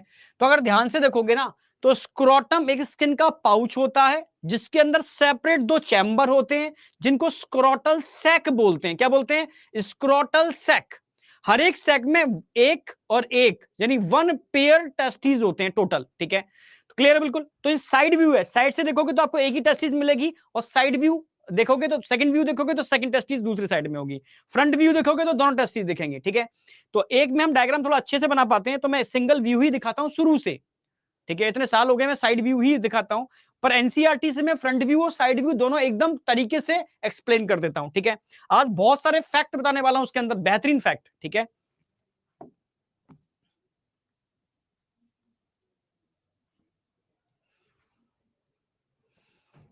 Love you too. बस मैं यही कहता हूं, अच्छे बच्चे हमेशा, ठीक है, बस वो सिर्फ पढ़ाई के बारे में सोचते हैं और कुछ भी नहीं सोचते इसके अलावा। टीचर को रिस्पेक्ट करना जानते हैं, ठीक है, और टीचर भी अच्छे वही होते हैं जो दूसरे टीचर को रिस्पेक्ट देना जानते हैं। बाद बाकी के ना तो वो टीचर हैं ना वो बच्चे हैं, ठीक है, वो कुछ और ही हैं फिर तो, ठीक है, आप समझ गए ना। तो टोटली फोकस्ड ऑन स्टडी, और टीचर भी बच्चे को एकदम कहेगा ओनली फोकस्ड ऑन स्टडी, ठीक है। वही टारगेट है यार, आई हम टारगेट अपना, ठीक है। कोई ना कोई आप लक्ष्य लेकर के आए हो, यार मुझे नीट निकालना है या मुझे आगे जाकर के जेई निकालना है, या जो भी आपका टारगेट है, ठीक है, आप समझ रहे हो, तो अपने टारगेट पर फोकस रखो, एकदम फोकस। और हम, मैं 100% कहता हूं, अगर आप सच्चे मन से अपने टारगेट पर फोकस हो, तो अगर वो किसी न किसी फॉर्म में एनर्जी है तो आपका सपोर्ट जरूर करेगी। अगर आप सच्चे हो, आपका टारगेट एकदम सच्चा है, एकदम मतलब समझ रहे हो, बिल्कुल फिक्स्ड है, तो यार वो एनर्जी आपका सपोर्ट करती है, ठीक है, 100%। वो किसी भी फॉर्म में हो, करेगी, 100% करेगी। तो हाँ, तो बात करते हैं टेस्टिस की। 1 पेयर होते हैं, बता चुका हूं मैं। टेस्टिस के ऊपर आपको स्ट्रक्चर दिख रहा है, इसको एपिडिडाइमिस बोलते हैं। हाईली कॉइल्ड स्ट्रक्चर है, हाईली कॉइल्ड स्ट्रक्चर है, जो मैं डायग्राम में समझाऊंगा अभी। ये डायग्राम बनाना है आपको, ध्यान रखना, डायग्राम ड्रॉ करना है, ठीक है। तो टेस्टिस हमारे एबिडोमिनल कैविटी के बाहर होते हैं, एबिडोमिनल कैविटी के बाहर होते हैं, आप समझना मेरी बात। एबिडोमिनल कैविटी के बाहर टेस्टिस होते हैं। क्यों होते हैं एबिडोमिनल कैविटी के बाहर? एबिडोमिनल कैविटी के अंदर होने चाहिए बेटा, इसलिए होते हैं क्योंकि टेस्टिस में होती है स्पर्मेटोजेनेसिस, यानी गैमीट का निर्माण, गैमीट का फॉर्मेशन। और गैमीट के फॉर्मेशन के लिए बॉडी टेम्परेचर से 2 to 2.5 low, 2 to 2.5 degree low temperature की रिक्वायरमेंट होती है, ठीक है। तो इतना लो होगा तभी प्रॉपर तरीके से गैमीटोजेनेसिस होगी। अगर ये टेम्परेचर इंक्रीज हो जाता है तो गैमीटोजेनेसिस नहीं होगी, ठीक है। और टेस्टिस में कैंसर भी हो सकता है हाई टेम्परेचर की वजह से, ठीक है। इसलिए नेचर ने मैमल्स के अंदर, नेचर ने मैमल्स के अंदर टेस्टिस को एक्स्ट्रा एबिडोमिनल बनाया, एबिडोमिनल कैविटी के बाहर बनाया। एक बार समझ में आ गई? क्या किसके लिए? आप बोलोगे due to maintain low temperature which require for spermatogenesis. Clear है बिल्कुल, ठीक है। तो साइड व्यू आ गया, ठीक है। स्पर्मेटोजेनेसिस बात क्लियर है, ठीक है। कुछ चीजें मैं फैक्ट वाली बताऊंगा, यहां पर मैं ऐड भी करता जा रहा हूं। अब टेस्टिस यहां पर एक चैम्बर से अटैच है, इसको बोलते हैं स्क्रोटल सैक, और जुड़ी होती है कुछ लिगामेंट जैसे स्ट्रक्चर होते हैं। ये स्क्रोटल सैक है, 2 स्क्रोटल सैक होंगे ऐसे ही, हल्का सा बना के छोड़ रहा हूं मैं, ठीक है, ठीक है। इसको बोलते हैं गुबरनेकुलम। क्या बोलते हैं इनको? गुबरनेकुलम। मैं लिखता भी जा रहा हूं,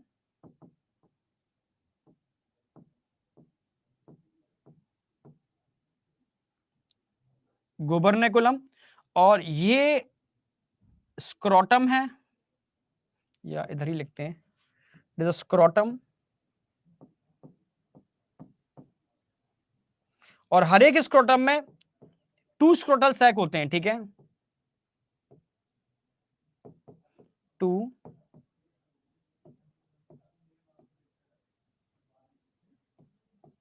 स्क्रोटल सैक, यानी हर एक स्क्रोटम के अंदर 2 scrotal sac, scrotum bear 2 scrotal sac, और each scrotal sac bear single testis, तो टोटल 1 पेयर टेस्टिस होते हैं, ठीक है। स्किन का पाउच स्क्रोटम, और टेस्टिस स्क्रोटल सैक से कनेक्टेड होती है, लिगामेंट जैसे स्ट्रक्चर होते हैं, उसको हम गुबर्नेकुलम बोलते हैं। क्या बोलते हैं उसको? गुबर्नेकुलम। क्लियर? बिल्कुल, यहां तक की बात समझ में आ रही होगी, टेस्टिस समझ में आ रही होगी। It is a primary sex organ जहां पर गैमेटोजेनेसिस होती है। अच्छा, टेस्टिस के ऊपर एक स्ट्रक्चर दिख रहा है, हाईली कॉइल्ड स्ट्रक्चर, इसको बोलते हैं एपिडिडाइमिस। क्या बोलते हैं इसको? Epididymis, epididymis. अगर मैं एपिडिडाइमिस की पोजीशन की बात करता हूं, तो टेस्टिस का नीचे वाला पार्ट तो हो गया एंटीरियर, तो ऊपर वाला पार्ट क्या हो गया? पोस्टीरियर। तो मैं आपसे पूछूं कि एक्चुअल में एपिडिडाइमिस टेस्टिस के एंटीरियर पार्ट पर होता है या पोस्टीरियर पार्ट पर होता है, ऐसा क्वेश्चन पूछा जाता है। तो आप बोलोगे ये पोस्टीरियर, एपिडाइमिस की पोजीशन टेस्टिस के अकॉर्डिंग होगी पोस्टीरियर, तो ब्रैकेट में लिखता हूं उसकी पोजीशन कैसे होगी? पोस्टीरियर पोजीशन है, पोस्टीरियर पोजीशन है। तो अभी मैंने 2-3 बातें बताई हैं बेटा। It is a screen, it is a pouch of, skin का पाउच है, इसको स्क्रोटम बोलेंगे बेटा। स्क्रोटम में क्या है? बियर 2 स्क्रोटल सैक, यानी each scrotum bear 2 scrotal sac, और each scrotal sac bear single testis, ठीक है। It is a primary sex organ, ठीक है, जो गैमेटोजेनेसिस के लिए रिस्पॉन्सिबल है, ठीक है। गुबर्निकुलम समझ में आ गया, इसके अंदर आपको जो टेस्टिस को होल्ड करके रखता है, किससे? आप बोलोगे स्क्रोटल सैक से। क्लियर? बिल्कुल, यस बेटा, बिल्कुल बिल्कुल, ठीक है। अब यहां तक एकदम क्लियर है, यहां तक कोई डाउट नहीं होना चाहिए। आगे बढ़ते हैं, आगे बढ़ते हैं। अब इस एपिडाइमिस से जो निकल रहा है, इस डक्ट को क्या बोलते हैं? इसको बोलते हैं हम vas deferens, vas deferens. Clear है? बिल्कुल। तो ये समझ में आ रहा है, ये टेस्टिस है, गुबर्निकुलम से कनेक्टेड है, स्किन के पाउच में 1 पेयर टेस्टिस होते हैं, क्योंकि स्क्रोटम एक नहीं होता, स्क्रोटम तो एक होता है, स्क्रोटम के अंदर 2 स्क्रोटल सैक होते हैं, ठीक है। इसके ऊपर हाईली कॉइल्ड स्ट्रक्चर देखने को मिलता है, एपिडिडाइमिस, ठीक है। इसकी पोजीशन पोस्टीरियर, इस पर क्वेश्चन आता है, पोजीशन कैसी होती है? पोस्टीरियर होती है भाई, एंटीरियर नीचे तो पोस्टीरियर ऊपर, पोस्टीरियर पोजीशन है, ठीक है। हाईली कॉइल्ड स्ट्रक्चर है, जिससे एक डक्ट पास होती है या फॉर्मेशन होता है इसके पोस्टीरियर पार्ट से, इसके टर्मिनल वाले पार्ट से, एपिडाइमिस के टर्मिनल वाले पार्ट से, ठीक है। कॉइडा एपिडाइमिस बोलते हैं इसको, आगे पढ़ाऊंगा। इसको बोलते हैं वास डिफरेंस, जो एंटर करती है एक कॉर्ड की फॉर्म में, एक कॉर्ड की फॉर्म में, इसको बोलते हैं स्पर्मेटिक कॉर्ड। क्या बोलते हैं इसको? Spermatic cord. समझना मेरी बात, ये ग्रीन कलर का कॉर्ड लाइक स्ट्रक्चर दिख रहा है ना, स्पर्मेटिक कॉर्ड है, जिससे कौन पास कर रहा है? आप बोलोगे वास डिफरेंस पास कर रही है। अच्छा, अगर ये घड़े जैसा स्ट्रक्चर दिख रहा है ना, इसमें आपको नेक जैसा स्ट्रक्चर दिख रहा है, ये क्या है? ये छोटी सी कैनाल बनी हुई है। क्वेश्चन आएगा, स्क्रोटम को एब्डोमिनल कैविटी से जोड़ने के लिए कौन रिस्पॉन्सिबल होता है? Which of the following responsible for, ठीक है, ये which of the following connect scrotum to abdominal cavity? तो स्क्रोटम को एब्डोमिनल कैविटी से जोड़ने के लिए कैनाल होती है, इसको इंग्विनल कैनाल बोलते हैं। क्या बोलते हैं इसको? Inguinal canal. में लिख देता हूं,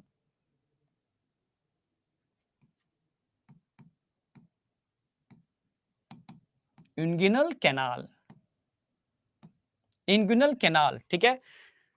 समझ रहे हो? क्योंकि टेस्टिस एम्ब्रियोनिक स्टेज में, जब एम्ब्रियो था ना, तो एब्डोमेन के अंदर ही होते हैं। 7 मंथ का जब बेबी हो जाता है ना, एम्ब्रियोनिक स्टेज के अंदर फीटस हो जाता है, तब ये इस कैनाल से होती हुई नीचे आती हैं स्क्रोटम के अंदर। समझ रहे हो ना? तो डिसेंडिंग होती है, तब तक तो ये कैनाल खुली होती है, जब डिसेंड कर जाते हैं अंदर, तब ये कैनाल क्लोज होती है। बाद में डिसेंडिंग के बाद इस कैनाल की क्लोजिंग होती है। डिसेंडिंग के बाद इस कैनाल की क्या होती है? क्लोजिंग होती है। डिसेंडिंग के बाद इस कैनाल की क्लोजिंग होती है, बंद हो जाती है कैनाल, ठीक है। एक बात समझ में आई? बहुत आराम समझा रहा हूं, इसमें कोई ऐसी चीजें नहीं है, ठीक है, जो आपको समझ में ना आए। स्क्रोटम समझ में आ रहा है, टेस्टिस समझ में आ रही है, गुबर्निकुलम समझ में आ रही है, हाईली कॉइल्ड स्ट्रक्चर एपिडिडाइमिस समझ में आ रहा है, जिसकी पोजीशन पोस्टीरियर साइड में होगी। इससे जो डक्ट निकलेगी इसको क्या बोलेंगे, वास डिफरेंस बोलेंगे, ठीक है। ये वास डिफरेंस अकेली एब्डोमिनल कैविटी में एंटर नहीं करती है, ये ऊपर वाली कैविटी को क्या बोलोगे, एब्डोमिनल कैविटी।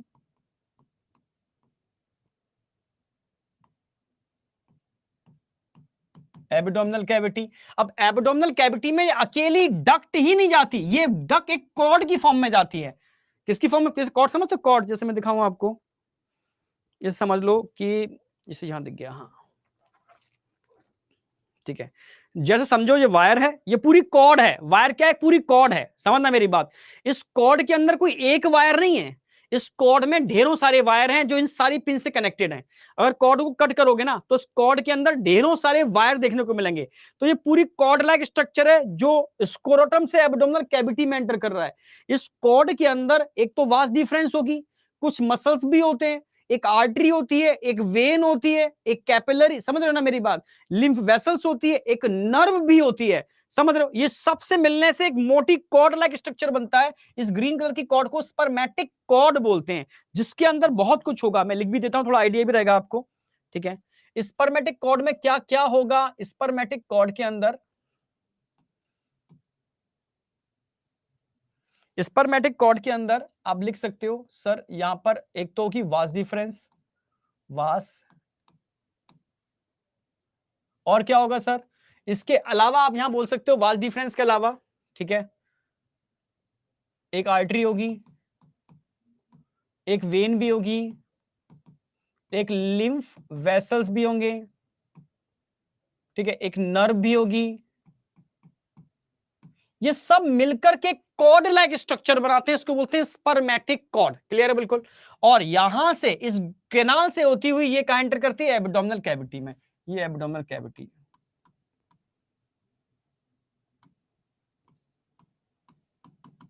समझ रहे हो।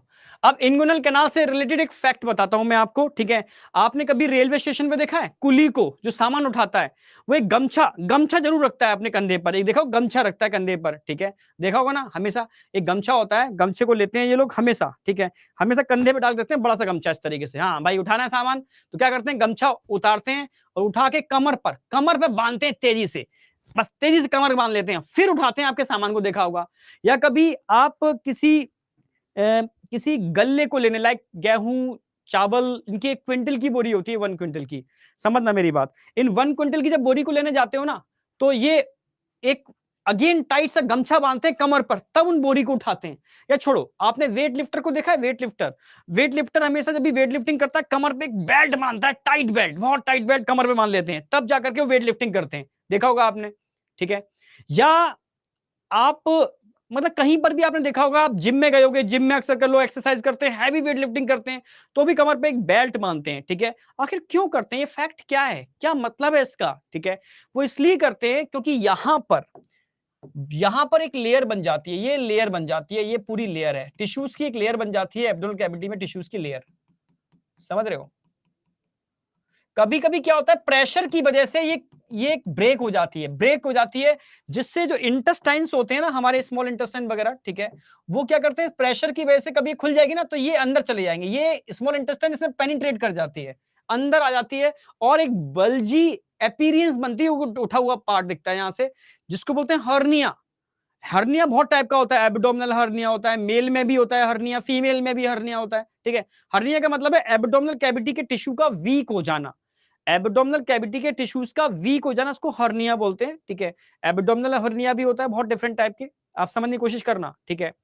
तो समझ रहे हो ना मेरी बात। ऐसी इंगुइनल हर्निया भी होता है, इंगुइनल हर्निया भी होता है, अगर इंगुइनल कैनाल के टिश्यू वीक हो जाते हैं, ब्रेक हो जाते हैं, ठीक है, तो इंटेस्टाइन इसके अंदर पेनिट्रेट करना चालू कर देती है, जिससे पेन होता है, ठीक है, और एक बल्जी अपीयरेंस आती है। इससे बचने का तरीका एक ही है, जब भी हैवी वेट उठाओ, वेट लिफ्टिंग करो, तो कमर पर आपको एक गमछा बांध लेना है, ठीक है, या बेल्ट को टाइटली बांध लेना है लोअर एब्डोमिनल कैविटी के अंदर, जिससे प्रेशर की वजह से कहीं ऐसा ना हो वो टिश्यू ब्रेक कर जाए। आप समझ पा रहे हो ना मेरी बात, यस या नो।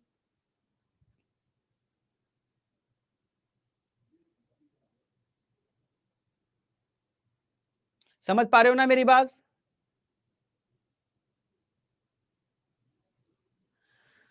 क्लास को 6:35 से स्टार्ट कर सकते हो क्या? कर देंगे, ठीक है। 6:35 तो नहीं, देखो डिले हो जाएगा, ठीक है, क्योंकि इधर टाइम हम लोगों ने बहुत फिक्स किया है, मतलब बिल्कुल एक शेड्यूल बनाया है आपका, मतलब आपको बिल्कुल ऑफलाइन वाला फील कराने का पूरा कसम खाई है, ठीक है। प्रॉपर वे में आपका होमवर्क होगा, प्रॉपर वे में हम आपको वर्क मतलब पूरा एनालिसिस करेंगे, मतलब बहुत कुछ। ऐप में भी हमने बहुत सारी चीज क्वेरी डाली है फ्यूचर के लिए, तो वो टीम काम कर रही है, ठीक है, कि ये टेक्नोलॉजी है यार एकदम। हम कंटेंट तो पूरा दे रहे हैं, पर उस कंटेंट को मतलब हम, क्योंकि देखो आप समझो मेरी बात, अब 2000 रुपए में 2100 कुछ 99 रुपए के अंदर, ठीक है, अब उस हम ऐसी टेक्नोलॉजी चाहते हैं कि बच्चे को वो फील हो जाए कि वो घर बैठे फील करे ऑफलाइन वाला, ठीक है।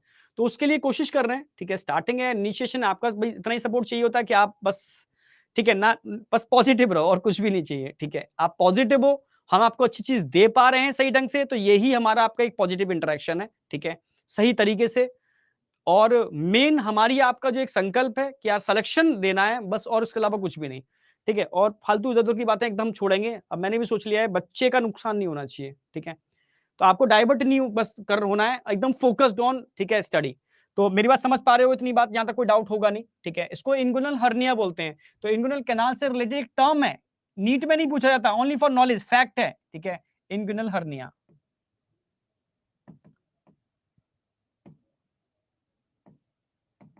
इंगुइनल हर्निया एक फैक्ट है जो मैंने ऐड कर दिया है, इंगुइनल कैनाल से रिलेटेड है, ठीक है। हर्निया, हर्निया एक टर्म है, आप बच्चे अक्सर जानते भी हैं, ठीक है। चलो ठीक है, तो ये वाली बात क्लियर है, यहां तक कोई डाउट नहीं होना चाहिए। अब हम एंटर कर रहे हैं, अच्छा ठीक है। अब हम एंटर कर रहे हैं कहां से, स्पर्मेटिक कॉर्ड कहां जा रही है, ठीक है। आप बोलोगे एब्डोमिनल कैविटी में एंटर कर रही है। एब्डोमिनल कैविटी में एंटर करके क्या होगा, अब कहानी आगे चलेगी। अब देखो,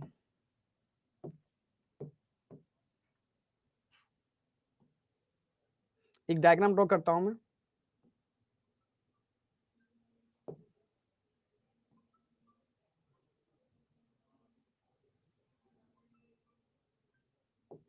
ठीक है,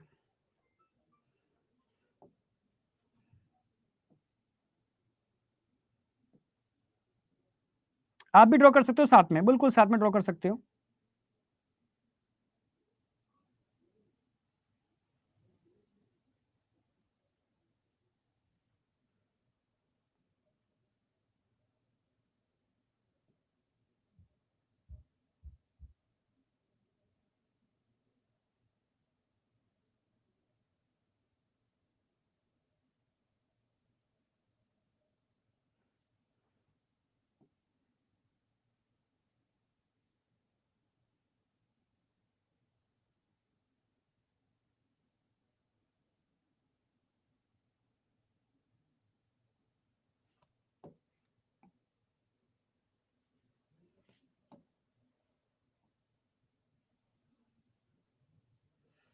व्हाइट कलर से दिखा देते हैं, ठीक है। ये टिश्यू हैं कुछ, इनको इरेक्टाइल टिश्यू बोलते हैं, जो आगे जाकर के ग्लैंस पेनिस का फॉर्मेशन करते हैं, इरेक्टाइल टिश्यू है,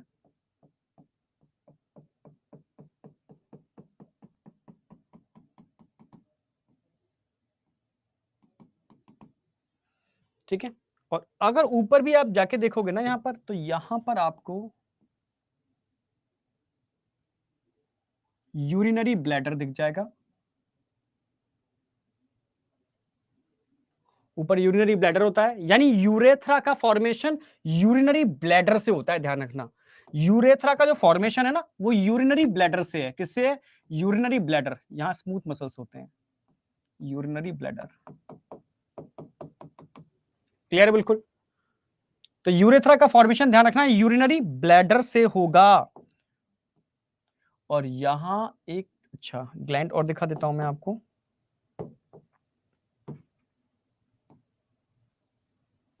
एक सिंगल ग्लैंड है, प्रोस्टेट, ठीक है।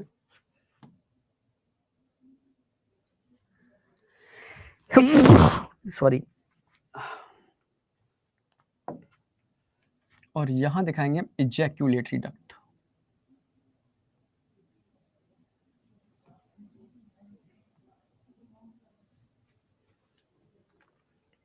सीधी यूरेथ्रा में ओपन करती है। ऐसे ही एक इधर भी दिखा सकते हो,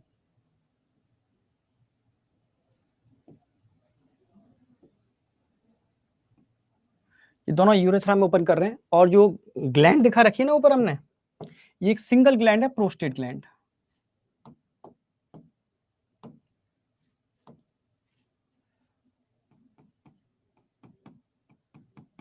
ये सिंगल ग्लैंड होती है, ध्यान रखना, ठीक है, प्रोस्टेट ग्लैंड, ठीक है।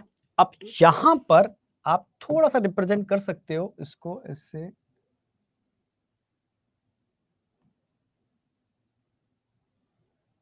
ये वास डिफरेंस आ गई, और यहां ग्लैंड भी दिखा सकते हो आप। ऐसे ही एक वन पेयर ग्लैंड आप यहां भी रिप्रेजेंट करोगे,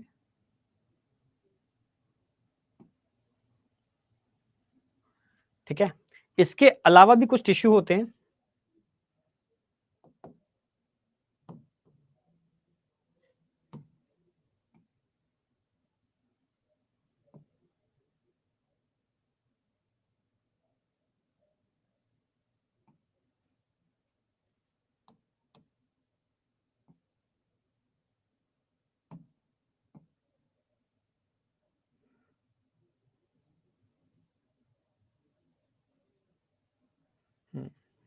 ठीक है।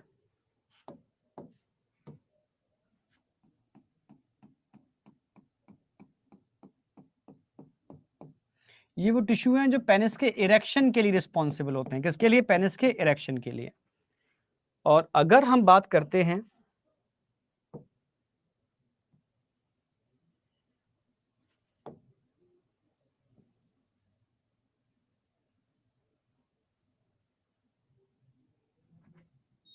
देखो, यहां हम टर्म यूज करेंगे, हटा देते हैं इसको।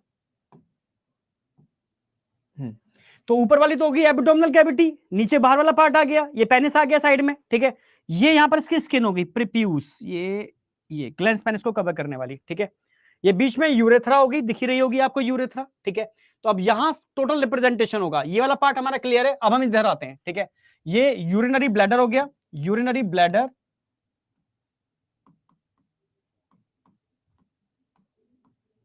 ठीक है। अब यहां ध्यान से समझना, ये 3 ग्लैंड्स हो गए, ये प्रोस्टेट, ऐसे ही एक ग्लैंड इधर भी दिखा दो आप, ये ऐसे, ठीक है, वन पेयर होते हैं।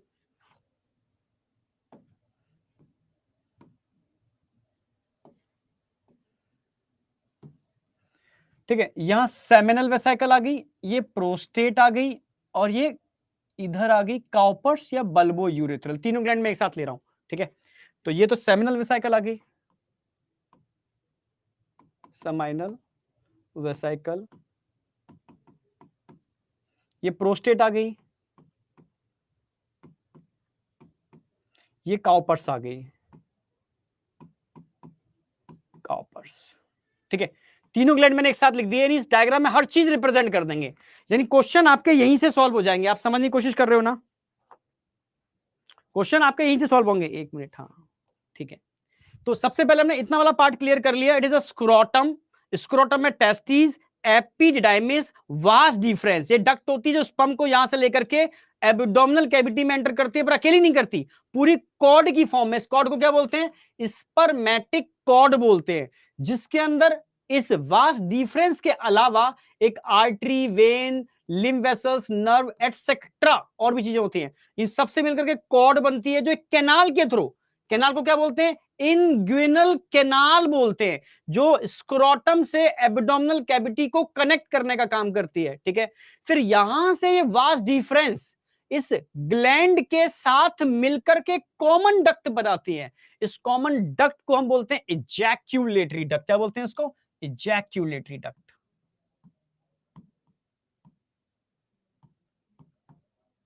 Ejaculatory duct. आप समझ पा रहे हो ना? यस, इजैक्यूलेटरी डक्ट, बिल्कुल सही, बिल्कुल सही, ठीक है। तो क्या बोलेंगे इसको? Ejaculatory duct. क्वेश्चन आता है इजैक्यूलेटरी डक्ट का फॉर्मेशन किस किस के मिलने से होता है?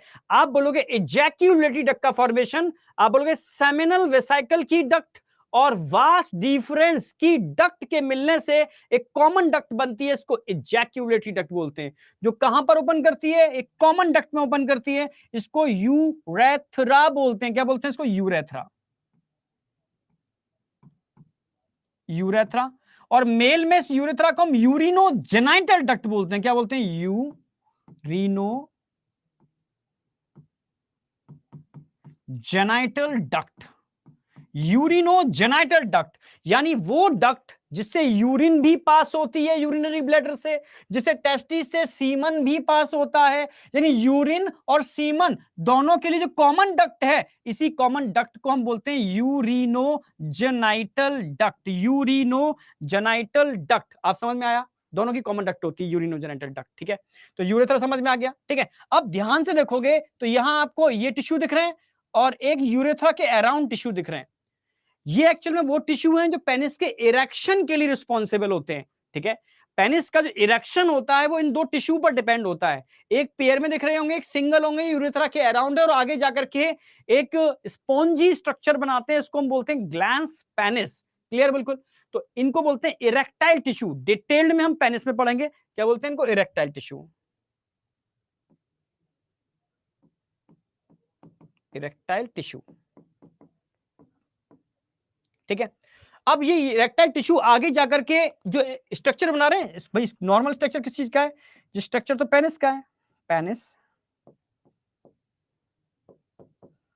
और पेनिस में जो टिप दिख रही है ना, इसको ग्लैंस पेनिस बोलते हैं।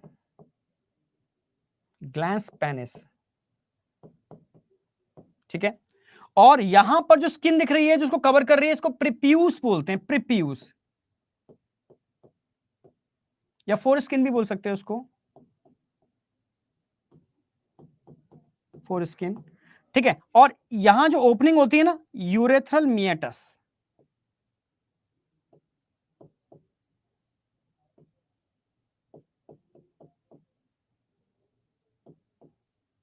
या यूरेथ्रल ऑरिफाई भी बोल सकते हो, या मिएटस भी बोल सकते हो, या ओपनिंग भी बोल सकते हो। एनसीईआरटी की सारी मैंने बातें बताई दी हैं आपको। तो ये पूरा एक्चुअल में स्ट्रक्चर होता है मेल रिप्रोडक्टिव सिस्टम का, जिसमें सेमिनल वेसिकल देख रहे हो ना, पेयर में है 1 and 1, जिसमें प्रोस्टेट सिंगल ग्लैंड है, जिसमें काउपर्स अगेन पेयर में है। काउपर्स को बल्बो यूरेथ्रल भी बोलते हैं। काउपर्स का एक नाम और है बल्बो यूरेथ्रल। Bulbo urethral. तो कार्पर्स को बल्बो यूरेथ्रल भी बोलते हैं। ये पेयर में है, प्रोस्टेट सिंगल ग्लैंड है, सेमिनल वेसिकल अगेन पेयर में होते हैं। क्लियर है? बिल्कुल। तो ये तीनों के तीनों मेल सेक्स एसेसरी ग्लैंड्स हो गए बेटा। क्या फंक्शन है डिटेल में पढ़ेंगे आगे। यूरेथ्रा समझ में आ गई। इसको यूरिनोजेनाइटल डक्ट क्यों बोलते हैं? क्योंकि सीमन और यूरिनरी ब्लड से यूरिन इसी से पास होती है। क्वेश्चन आएगा यूरेथ्रा का ओरिजिन कहां से होता है? यूरिनरी ब्लैडर से होता है। ठीक है, ध्यान रखना ये वाली बात। ठीक है, इजैक्यूलेटरी डक्ट का फॉर्मेशन किस किस के मिलने से होता है? इजैक्यूलेटरी डक्ट वास डिफरेंस और सेमिनल वेसिकल की डक्ट के मिलने से बनती है। वास डिफरेंस और सेमिनल वेसिकल की डक्ट के मिलने से जो कॉमन डक्ट बनती है, इसको बोलते हैं इजैक्यूलेटरी डक्ट, जो सीमन को कहां पर ट्रांसफर करती है? Urethra. So it is called urinogenital duct. Clear है? बिल्कुल। ठीक है, ये टोटल पेनिस है। It is also called external genitalia, जो डिटेल में हम आगे पढ़ेंगे इसके बारे में। बस ये बता दिया मैंने, व्हाइट कलर के और पिंक कलर के जो टिश्यू हैं, इनको बोलते हैं इरेक्टाइल टिश्यू, जो पेनिस के इरेक्शन के लिए रिस्पॉन्सिबल होते हैं। ये पूरा पेनिस हो गया। ठीक है, पेनिस का जो आगे स्पॉन्जी पार्ट दिख रहा है, इसको ग्लैंस पेनिस बोलते हैं। इसको कवर करने के लिए एक फोल्डेड स्किन होती है, इसको प्रिप्यूस या फोर स्किन बोलते हैं। पेनिस की जो ओपनिंग होती है, उसको यूरेथ्रल मिएटस या यूरेथ्रल ऑरिफाइस बोलते हैं। समझ गए बेटा? तो ये पूरा डायग्राम मुझे लग रहा है क्लियर हो रहा होगा। यहां तक कोई डाउट शाउट नहीं है। साइड व्यू दिखाया है। टेस्टिस की अगर बात करते हैं, टेस्टिस की अगर बात करते हैं, 1 पेयर होते हैं, आप जानते ही हो। कुछ मसल्स भी होते हैं टेस्टिस में, पर वो नीड से रिलेटेड नहीं है। बस समझो टेस्टिस में कुछ मसल्स होते हैं जो टेस्टिस के एलिवेशन के लिए, ठंडी के टाइम पर टेस्टिस को ऊपर खींच लेते हैं, गर्मी के टाइम पर टेस्टिस को नीचे कर देते हैं। क्यों? क्योंकि टेस्टिस के अंदर होता है बेटा क्या? स्पर्मेटोजेनेसिस, स्पर्म का फॉर्मेशन। और उसके फॉर्मेशन के लिए बॉडी टेम्परेचर से 2 to 2.5 लो टेम्परेचर की रिक्वायरमेंट होती है। वो मेंटेन करने के लिए टेस्टिस का एलिवेशन, थर्मो रेगुलेशन बहुत जरूरी होता है। तो उसके लिए टेस्टिस में स्क्रोटम के अंदर और टेस्टिस के अराउंड कुछ मसल्स होते हैं, जिनके कॉन्ट्रैक्ट और रिलैक्स होने की वजह से ऑटोमेटिकली और इच्छा के हिसाब से भी ये टेस्टिस ऊपर नीचे होते रहते हैं और बॉडी के पास, बॉडी से दूर। क्यों?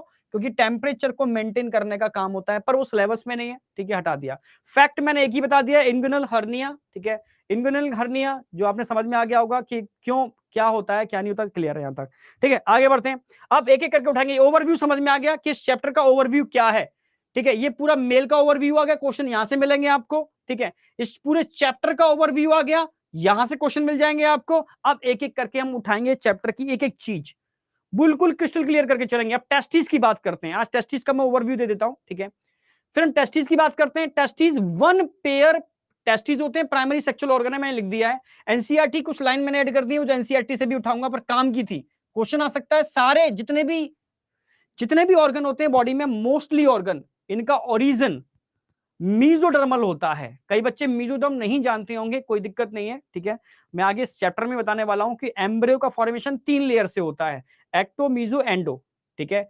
11th क्लास में अगर आपने पढ़ा हो तो अच्छी बात है, नहीं पढ़ा तो हम पढ़ाएंगे, इनको जर्मिनल लेयर बोलते हैं, ठीक है। इन 3 लेयर से पूरी बॉडी बनती है, तो उसमें जो मीजोडर्म होती है उससे बॉडी के मैक्सिमम ऑर्गन बनते हैं, ठीक है। अगर टेस्टिस की हम साइज एंड शेप की बात करते हैं, ठीक है, डायमेंशन की बात करते हैं, तो उसकी लेंथ ध्यान रखना है आपको 4 to 5 सेंटीमीटर, ये तो याद रहेगा, ओवल शेप होती है। लेंथ ध्यान रखनी है 4 to 5 सेंटीमीटर, इसकी विड्थ 2 to 3 सेंटीमीटर और वेट 14 ग्राम। ये एनसीईआरटी वाले डायरेक्टली उठा लेते हैं, मैं भी क्वेश्चन प्रैक्टिस कराऊंगा उसमें डालूंगा इसको, ठीक है।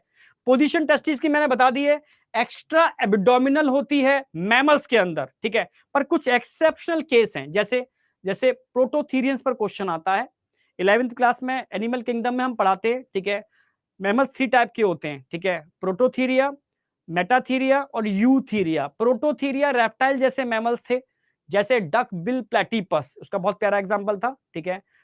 डक बिल प्लेटिपस डक जैसा स्ट्रक्चर था, वो मैमल्स में आता है क्योंकि उसके पास मेमोरी ग्लैंड्स थे, जिनमें निप्पल नहीं थे बट थे, इसलिए उठा करके हमने उसको मैमल में रख दिया, ठीक है, प्रोटोथीरिया।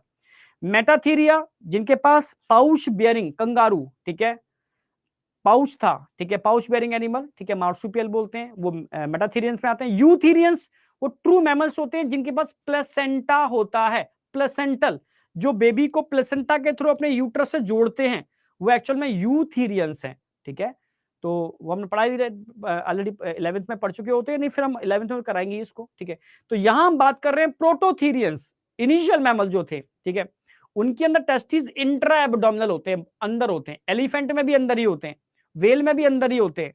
आपको सर मैमल्स में तो बाहर होनी चाहिए, ये कुछ मैमल्स ऐसे हैं जिन्होंने ड्यूरिंग इवोल्यूशन अपने अंदर चेंज किए। क्या चेंज किए?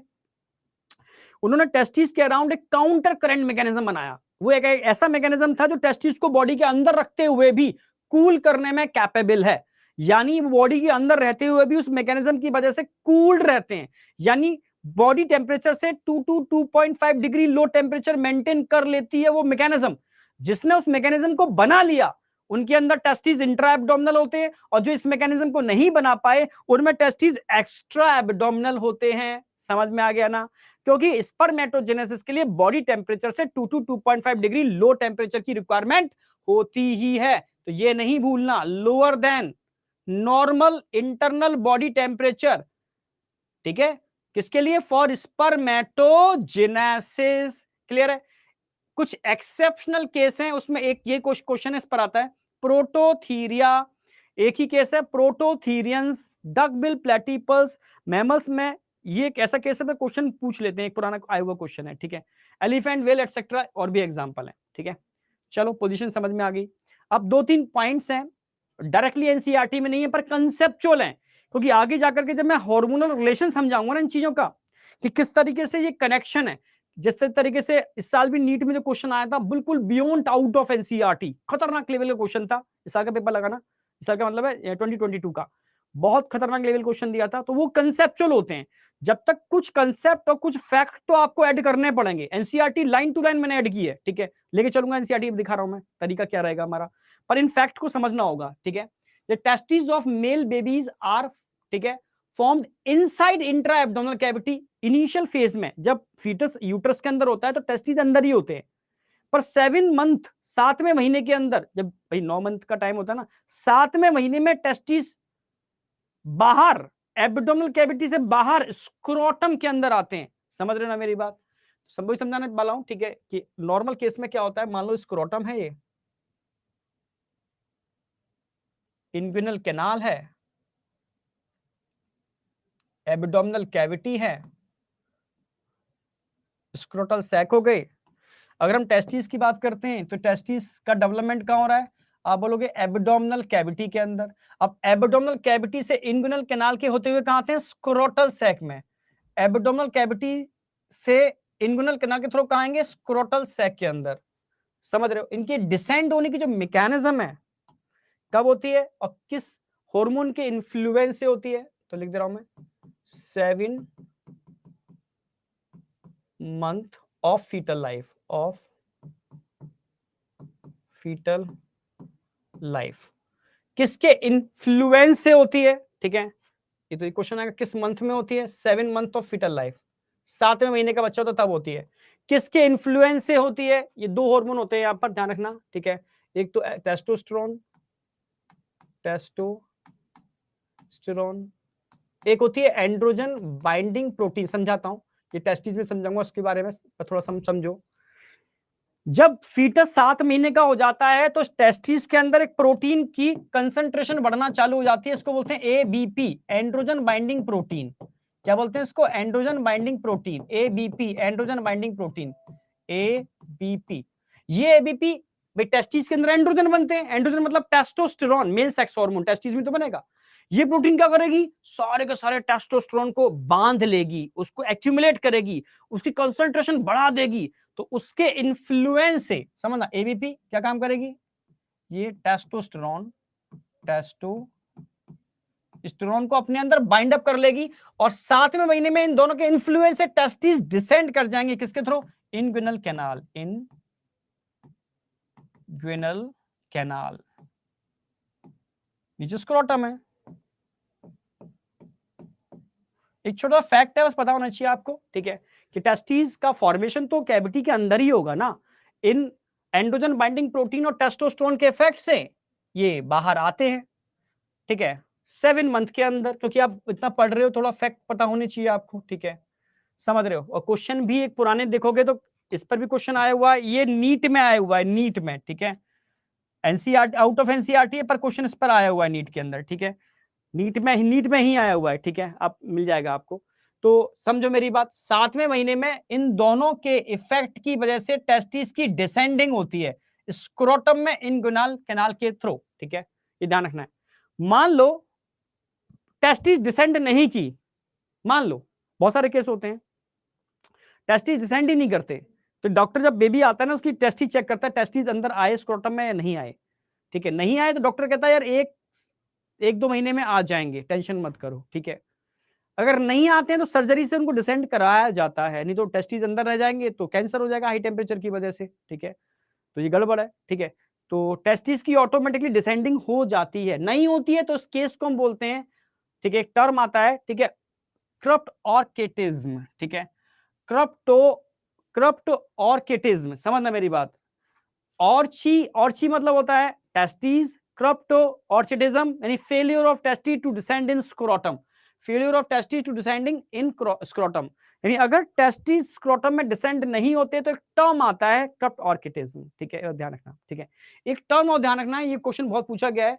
ठीक है, कास्ट्रेशन या एक टर्म पूछ सकते हो ऑर्चिडैक्टोमी, ऑर्ची मतलब टेस्टिस होता है, ऑर्ची मतलब टेस्टिस, लिख देता हूं। कहीं भी टर्म आ जाए ऑर्ची, ऑर्ची मतलब समझ लेना टेस्टिस की बात चल रही है। कहीं भी टर्म आ जाए ऑर्ची मतलब टेस्टिस की बात चल रही है। और टॉमी मतलब कुत्ता नहीं है, टॉमी मतलब रिमूव करना। किसी भी चीज के आगे टॉमी आ जाए, टॉमी, जैसे 11th में जो बच्चे पढ़े होंगे भाई, गॉल ब्लैडर की डक को कट कर देते हैं। ठीक है, तो क्या बोलते हैं उसके लिए? ठीक है, कोलिसिस्टेक्टोमी। ठीक है, फैलोपियन ट्यूब को कट कर देते हैं। ठीक है, ट्यूबेक्टोमी, टेस्टिस के अंदर वास डिफरेंस को कट कर देते हैं, नसबंदी। ठीक है, तो उसको बोलते हैं क्या? ठीक है, वासेक्टोमी, किसी भी चीज जाके टॉमी लगाए, टॉमी का मतलब कुत्ता नहीं है, टॉमी का मतलब रिमूवल है भाई, किसी भी चीज को रिमूव कर देना, कट करके हटा देना। ठीक है, तो ध्यान रखना है। तो कभी देखा होगा अगर आप ग्रामीण क्षेत्र से बिलोंग करते हो तो मेरे टाइम पे मुझे याद है, तो खेतों में ट्रैक्टर नहीं चलते थे, उस समय बैल होते थे। ठीक है, तो बैल कैसे बनाए जाते थे समझो, जब मेल बेबी पैदा होता था तो उसके टेस्टिस को निकाल दिया जाता था या क्रशिंग कर दी जाती थी। ठीक है, उसको नॉर्मल टर्म यूज करते थे, बधियाकरण टर्म बोलते थे। ठीक है, इससे क्या होता था, इससे उसका एग्रेशन कंट्रोल में आ जाता था, वो बहुत एग्रेसिव, क्योंकि वही सांड से बनता है, सांड हाईली एग्रेसिव। क्या सांड को आप अपने अकॉर्डिंग रन करा सकते हो? नहीं करा सकते भाई, ठीक है। जबकि बैल सीधा साधा होता है, ठीक है। क्यों? क्योंकि उसके टेस्टिस रिमूव कर दिए जाते हैं, क्रशिंग कर दी जाती है, ठीक है। समझ रहे ना मेरी बात? तो इसको कास्ट्रेशन बोलते हैं, ऑर्चिडेक्टोमी, क्रशिंग ऑफ टेस्टिस या रिमूवल ऑफ टेस्टिस। क्लियर है बिल्कुल? तो ये क्वेश्चन आया हुआ, बुल कन्वर्ट इनटू बुल ऑक, बुल का बुल ऑक में कन्वर्जन क्या कहलाता है? बुल कन्वर्ट इनटू बुल ऑक क्या कहलाता है? इसी को बोलते हैं कास्ट्रेशन, इसी को बोलते हैं कास्ट्रेशन या ऑर्चिडेक्टोमी। समझ रहे? सांड का बैल में कन्वर्जन, भाई टेस्टिस निकाल दोगे तो टेस्टिस से टेस्टोस्टेरोन का लेवल कम हो जाएगा, टेस्टोस्टेरोन का लेवल कम हो जाएगा। टेस्टोस्टेरोन हाईली एग्रेसिवनेस के लिए रिस्पॉन्सिबल होता है, तो उसकी एग्रेसिवनेस डाउन हो जाएगी, तो उसको आप अपने हिसाब से मोल्ड कर सकते हो, ठीक है। अपने हिसाब से उसको कोलू के अराउंड चला सकते हो, ठीक है।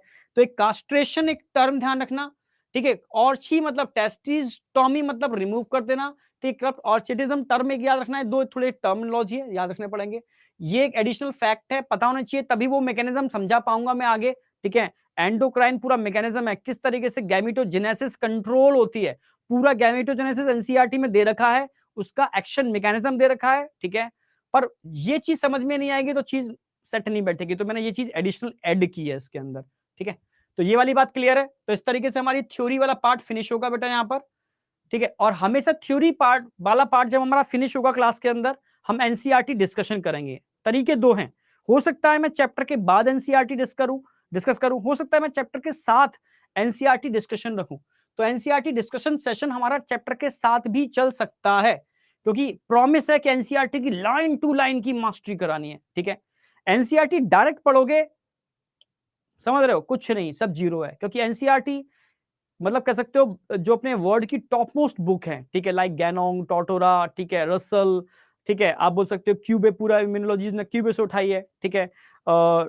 समझ रहे हो ना मेरी बात? जो बहुत भाई जितने भी बायोकेमिस्ट्री कंसेप्ट है उन्होंने लैलिंजर नेल्सन कॉक्स से उठाए, ठीक है। जितनी भी टॉप मोस्ट बुक्स है ना, उनसे कट कॉपी पेस्ट की है, और उनमें तो डिटेल एक्सप्लेनेशन है, तो यहाँ एक्सप्लेनेशन वाला पार्ट उड़ा दिया उन्होंने, ठीक है, जिसकी वजह से बच्चे को इसकी लैंग्वेज बहुत टिपिकल लगती है।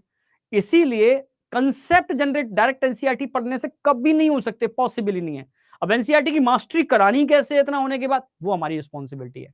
हम कंसेप्ट देंगे, फिर एनसीईआरटी लाइन टू लाइन देंगे। अब इन लाइंस की मास्टरी कराने के लिए हम एनसीईआरटी लाइन टू लाइन आपको क्वेश्चन प्रैक्टिस भी कराएंगे, ठीक है।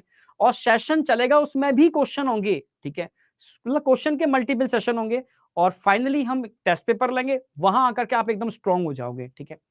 जैसे मेल रिप्रोडक्टिव ऑर्गन कितना कवर कर लिया हमने एनसीईआरटी से, बता दूं मैं। The male reproductive system is located इन, किस रीजन में होता है? पेल्विस, हमारे पेल्विस, कूले की हड्डी जो दोनों मिलती है ना, पेल्विस, उस रीजन में होता है, ठीक है। It include a pair of testes, male में क्या क्या पढ़ना है हमें? टेस्टीज 1 पेयर पढ़ने हैं, हमें एसेसरी डक्ट पढ़नी है, जो मैं बता चुका हूं आपको, 4 एसेसरी डक्ट होते हैं, मेल सेक्स एसेसरी ग्लैंड 3 होते हैं, बता चुके हैं आपको, और एक्सटर्नल जेनाइटेलिया जो अगली क्लास में पढ़ाने वाले हैं, पेनिस और स्क्रोटम पढ़ा दिया। ये हमारा टारगेट रहेगा, ठीक है। अगला एनसीईआरटी के जब पैरा देखोगे तो एनसीईआरटी बोलती है the testis are situated outside the abdominal cavity within a pouch. इस पाउच को हम क्या बोलते हैं? स्क्रोटम। टेस्टिस एब्डोमिनल कैविटी के बाहर होते हैं, पाउच में होते हैं, इसको हम स्क्रोटम बोलते हैं, ठीक है। स्क्रोटम का काम क्या होता है? स्क्रोटम हेल्प करता है maintaining low temperature. Low temperature कितना लो टेम्परेचर? आप बोलोगे 2 से लेके 2.5 degree lower temperature body temperature से, ठीक है। आप समझ रहे हो? जो किसके लिए जरूरी है? नेसेसरी है फॉर स्पर्मेटोजेनेसिस। अगर ये लो टेम्परेचर मेंटेन नहीं हो पाया तो स्पर्मेटोजेनेसिस नहीं होगी। In adult each testis is Oval shape, बता चुका हूं मैं, ओवल शेप होती है, जिसकी लेंथ 4 to 5 सेंटीमीटर होती है, जिसकी विड्थ 2 to 3 सेंटीमीटर होती है। इतनी बात मैंने बता दी आपको। Testis is covered by the dense. अब ये वाला पार्ट हम अगली क्लास में स्टार्ट करेंगे। ये एनसीईआरटी बस मैंने इतनी कराई है आपको, इतनी यहां तक कराई है, पर डायग्राम पूरा मैंने क्लियर करा दिया है एनसीईआरटी का। जैसे समझो मेरी बात, अगर फ्रंट व्यू साइड व्यू देखोगे तो कैसा नजर आएगा? Side view. तो साइड व्यू में इस ऊपर से, ऊपर क्या होगा? ऊपर क्या होगी? किडनी होगी। ऊपर क्या होगी? किडनी। तो किडनी से क्या निकलेगा? यूरीटर, ठीक है, ये यूरिटर सीधा कहां जुड़ेगा, यूरिनरी ब्लैडर, ठीक है, यूरिनरी ब्लैडर। अब यूरिनरी ब्लैडर से डक्ट निकलेगी, क्या बोलेंगे इसको, यूरेथ्रा, यूरेथ्रा, ठीक है, ये यहां से निकली, ये पूरी यूरेथ्रा है, ठीक है, यूरिनरी ब्लैडर से, ठीक है। अब मेल सेक्स एसेसरी ग्लैंड की बात कर लेते हैं, ठीक है, ध्यान से देखो, ये साइड व्यू है, तो एक और होगी, वन पेयर, तो सेमिनल वेसाइकल सिंगल आ गई, ये दिख रही है आपको, ऐसी एक और होगी, ठीक है। अब सेमिनल वेसाइकल के साथ दूसरी कौन सी है, प्रोस्टेट, देखो प्रोस्टेट कहां है, प्रोस्टेट डायग्राम ये रही, ठीक है, ये दिख रही है, पूरी सिंगल एक प्रोस्टेट है, पूरी प्रोस्टेट है, ये प्रोस्टेट ग्लैंड हो गई। अब प्रोस्टेट के ठीक नीचे ध्यान से देखोगे तो यहां bulbo urethral, it is also called Cowper's gland, ये भी नजर आ रहे हैं, तो मेल सेक्स एसेसरी ग्लैंड भी नजर आ गए आपको। अब ध्यान से देखोगे डक्टस सिस्टम, टेस्टिस से चालू करते हैं, ये टेस्टिस स्क्रोटम के अंदर होते हैं, स्क्रोटम के ऊपर दिख रही है ना, इसको एपिडिडाइमिस बोलते हैं, इन्होंने दे रखा है एपिडाइमिस, नहीं दे रखा, कोई नहीं।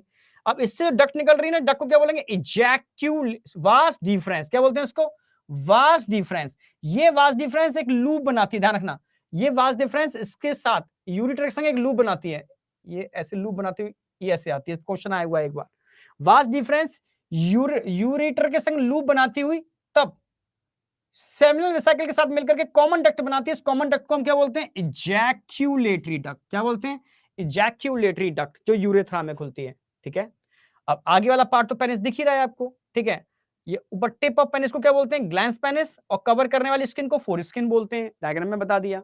ये पीछे वाला पार्ट है रेक्टम एनस, ये तो आप जानते हो, तो इस डायग्राम की हर चीज कवर्ड हो जाती है, अगर डायग्रामेटिकली क्वेश्चन आएगा तो आप कर पाओगे। ऐसी फ्रंट डायग्राम, ये थ्योरी तो मैं कल कराऊंगा, ठीक बची हुई है, फ्रंट डायग्राम, ये फ्रंट डायग्राम आपको क्लियर समझ में आएगा, देखो यहाँ पूरा पेनिस समझ में आ रहा है, फोरस्किन समझ में आ रही है, ग्लैंस पेनिस समझ में आ रहा है आपको, ठीक है, टेस्टिस क्लियर कट है, टेस्टिस से ये निकल रही है। अब यहां देखो, टेस्टिस के ऊपर क्या है, हाईली कॉइल्ड स्ट्रक्चर, क्या बोलते हैं इसको, एपिडिडाइमिस, कहां होता है, पोस्टीरियर वाला, नीचे वाला एंटीरियर होगा, वो पोस्टीरियर होगा, ठीक है। इससे डक्ट निकलेंगे अंदर से, अंडर डक्ट दिख रहे हैं, ये अंदर डक्ट दिख रहे हैं, इनको वासा इफ्रेंसिया बोलेंगे, इनके अंदर नेटवर्क ऑफ ट्यूब्यूल होगा, इसको रटी टेस्टिस बोलेंगे। अगले चैप्टर में डायग्रामेटिकली समझाऊंगा अंदर का बहुत डिटेल में। रटी टेस्टिस से वास डिफरेंस, इससे एपिडिडाइमिस, और यहां से हाईली कॉइल्ड स्ट्रक्चर निकल रहा है, वास डिफरेंस, ठीक है। रटी टेस्टिस, वासा इफ्रेंसिया, एपिडाइमिस, वास डिफरेंस, जो अच्छा यहां कॉइल दिखा दी, ये आप देखो यहां कॉइल साफ साफ दिखा रहे हैं, ये कॉइलिंग हो रही है, ये कॉइलिंग हो रही है, ठीक है। कॉइल करता हुआ यूरेटर से कहां जुड़ रहा है, सेमिनल वेसिकल के अंदर, जो किसके थ्रू, आप बोलोगे इजैक्यूलेटरी डक्ट के थ्रू, कहां खुल रही है, प्रोस्टेट के अंदर, प्रोस्टेट के नीचे क्या है, बल्बो यूरेथ्रल, ये ब्लैडर हो गया, ठीक है, और जो कहां खुल रहा है, यूरेथ्रा, यूरेथ्रा, ठीक है। टेस्टिस के अंदर होते हैं टेस्टिकुलर लोब्यूल्स, कल पूरा टेस्टिस का इंटरनल डायग्राम कराऊंगा मैं, वहां ये सारे पॉइंट्स एकदम क्लियर हो जाएंगे, ठीक है। तो एनसीईआरटी हम साथ लेके चलेंगे, पर आज एनसीईआरटी का ये पार्ट डिटेल में हुआ नहीं है, एनसीईआरटी से मैंने यहां तक कराई है, टेस्टिस तक, ठीक है। अब आगे का पार्ट हमारा कल चलेगा, तो एनसीईआरटी हम साथ लेके चलेंगे इस तरीके से, और फिर हम प्रीवियस ईयर के कुछ क्वेश्चंस और कुछ कंसेप्चुअल क्वेश्चंस साथ में लेके चलेंगे। इसमें मुझे आपकी प्रेजेंस चाहिए, आपका पार्टिसिपेशन चाहिए, ठीक है। जरा बताओ मुझे फटाफट, क्वेश्चन आपके सामने है, एक पोल जनरेट करते हैं, देखते हैं पोल जनरेट होता है क्या।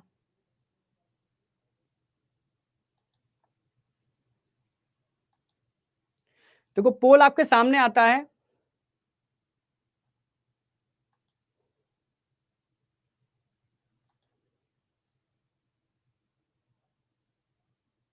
पोल जनरेट हुआ या नहीं हुआ, ये बताओ,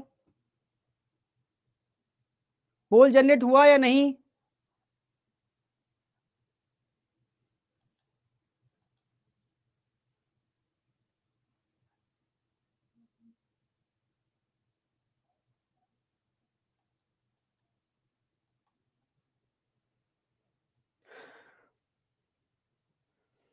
yes, yes sir, yes sir, ठीक है। जरा बताओ कौन सा इसका ऑप्शन आएगा, फटाफट बताओ ऑप्शन कौन सा आएगा।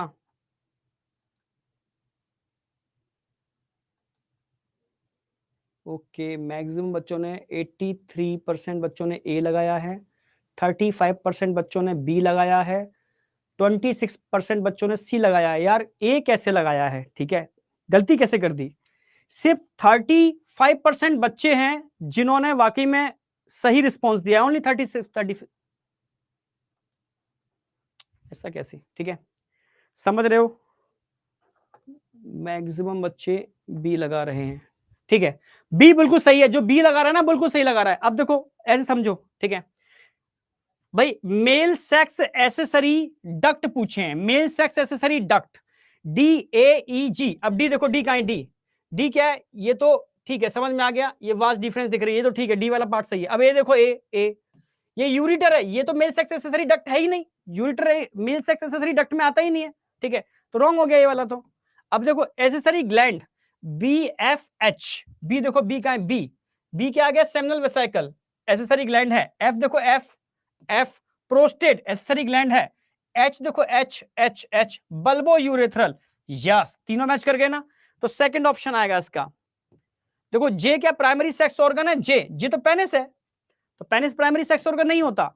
एंडोक्राइन स्ट्रक्चर आई और सी, आई तो एंडोक्राइन स्ट्रक्चर है, पर सी क्या एंडोक्राइन स्ट्रक्चर है, ये तो यूरिनरी ब्लैडर है, ये तो एंडोक्राइन स्ट्रक्चर होता ही नहीं है, ठीक है, तो ये भी रॉन्ग हो गया।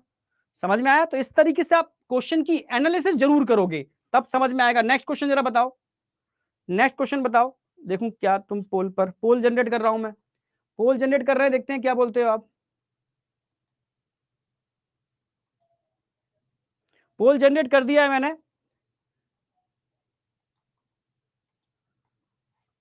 पोल जनरेट हो चुका है, फटाफट रिस्पॉन्स दो, फटाफट रिस्पॉन्स दो, क्या आएगा इसका, फटाफट रिस्पॉन्स दो, क्या आएगा इसका, पोल जनरेट कर दिया है मैंने।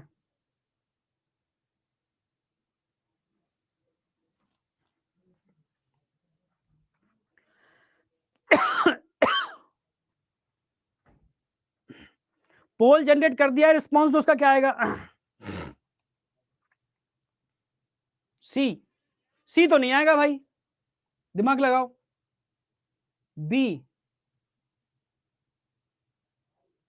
बिल्कुल सही, ए, जो बच्चे ए लगा रहे हैं एब्सोल्युटली राइट। देखते हैं क्या एनालिसिस आई पोल की, आप सही डायरेक्शन में जा रहे हो नहीं यार, जा रहे 73% बच्चों ने सी लगाया है और 39% बच्चों ने ए लगाया है। कोई नहीं, कोई नहीं, लीडर वर्क, कोई बच्चा है तो तुम नकली आईडी रखते हो, ठीक है, अलास्टोर आर, इसने 18 सेकंड में रिस्पांस दिया है, नाम ही तुम्हारे कुछ गलत तुमने रख रखे हैं, ठीक है, नाम अपनी सही आईडी से रखो, ठीक है। एक बच्चा है जिसने 18 सेकंड के अंदर रिस्पांस दिया है, ठीक है, ए बिल्कुल करेक्ट है, मैच कर लो, ए यूरिटर है, ए यूरिटर है, नहीं नहीं नहीं, ए यूरिटर नहीं है, सॉरी सॉरी, ए नहीं होगा, ए नहीं होगा, बिल्कुल बिल्कुल बिल्कुल ए नहीं है। अब ध्यान से देखो, ए यूरिटर दिखा रखा है, ये तो वास्ट डिफरेंस है, तो रॉन्ग हो गया। नेक्स्ट देखो, ए नहीं है, बिल्कुल सही, सही मैक्सिमम बच्चों ने सही लगाया, बिल्कुल ठीक है। यू तो सेकंड ए यूरिटर, ये भी गलत हो गया। A vast difference, vast difference in दोनों के अंदर है, तो दोनों सही हैं। आगे देखो, बी ऑप्शन कहां दे रखा है, seminal vesicle, B option seminal vesicle, B option seminal vesicle बिल्कुल सही है। सी देखो, दोनों में सही है, सी से क्लियर हो जाएगा, सी है यहां पर प्रोस्टेट, बिल्कुल सही, सी प्रोस्टेट बिल्कुल सही, बिल्कुल सही। 70, देखता हूं एक मिनट कितने बच्चे सही थे, 73 बच्चों ने बिल्कुल सही एनालिसिस किया, बिल्कुल सही, बिल्कुल सही। समर बच्चा है, समर बच्चे ने 18 सेकंड के अंदर रिस्पॉन्स दिया है, ओनली 18 सेकंड के अंदर, ठीक है, समर ने 18 सेकंड के अंदर रिस्पॉन्स दिया, बेहतरीन, बहुत सुपर सुपर, कांग्रेचुलेशन बेटा, मजा आ गया, यही चाहिए था, ठीक है। एक और क्वेश्चन आपके सामने, vast difference receive a duct from seminal vesicle and open into urethra, किसकी फॉर्म में ओपन करती है, जरा देखें एक बार क्या आप रिस्पॉन्स देते हो उसका।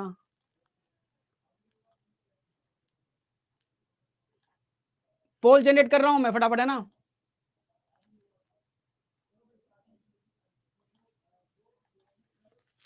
पोल आया होगा, पोल में टाइम तो लग जाता है थोड़ा सा, कोई नहीं, इसको थोड़ा और फास्ट करेंगे, ठीक है, फटाफट रिस्पॉन्स दो, रिस्पॉन्स दो, A B C D, response दो।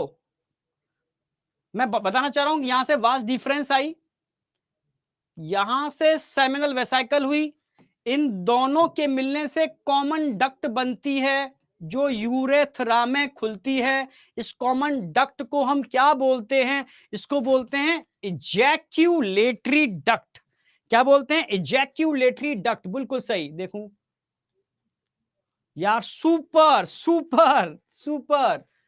ठीक है, मैक्सिमम बच्चों ने सही दिया, मैक्सिमम बच्चों ने सही दिया, मैक्सिमम बच्चों ने सही दिया। 1 सेकंड में रिस्पॉन्स दिया है। ठीक है, स्टार्ट लर्निंग, कोई बच्चा है उसने नाम रख रखा है स्टार्ट लर्निंग। गोलू, गोलू ने भी 1 सेकंड में दिया है। करण, करण ने 2 सेकंड में दिया है। मिथिलेश ने 2 सेकंड में रिस्पॉन्स दिया है। तो स्टार्ट लर्निंग और गोलू, इन्होंने 1-1 सेकंड में रिस्पॉन्स दिया है। और मिथिलेश, अच्छा समर ने भी 2 सेकंड में दिया है। बहुत बढ़िया, ये अच्छे बच्चे हैं। ठीक है, सुपर सुपर सुपर सुपर। यही रिस्पॉन्स चाहिए यार आप लोगों का। नेक्स्ट क्वेश्चन, कुछ और भी क्वेश्चंस हैं। The male reproductive system include, बताओ क्या क्या चीजें मेल रिप्रोडक्टिव सिस्टम में इंक्लूड होंगे? बताओ फटाफट तेजी से। ए बी 1 2 3 4 रिस्पॉन्स दो, ABCD में रिस्पॉन्स देना। ठीक है, पोल जनरेट कर रहा हूं मैं तेजी से।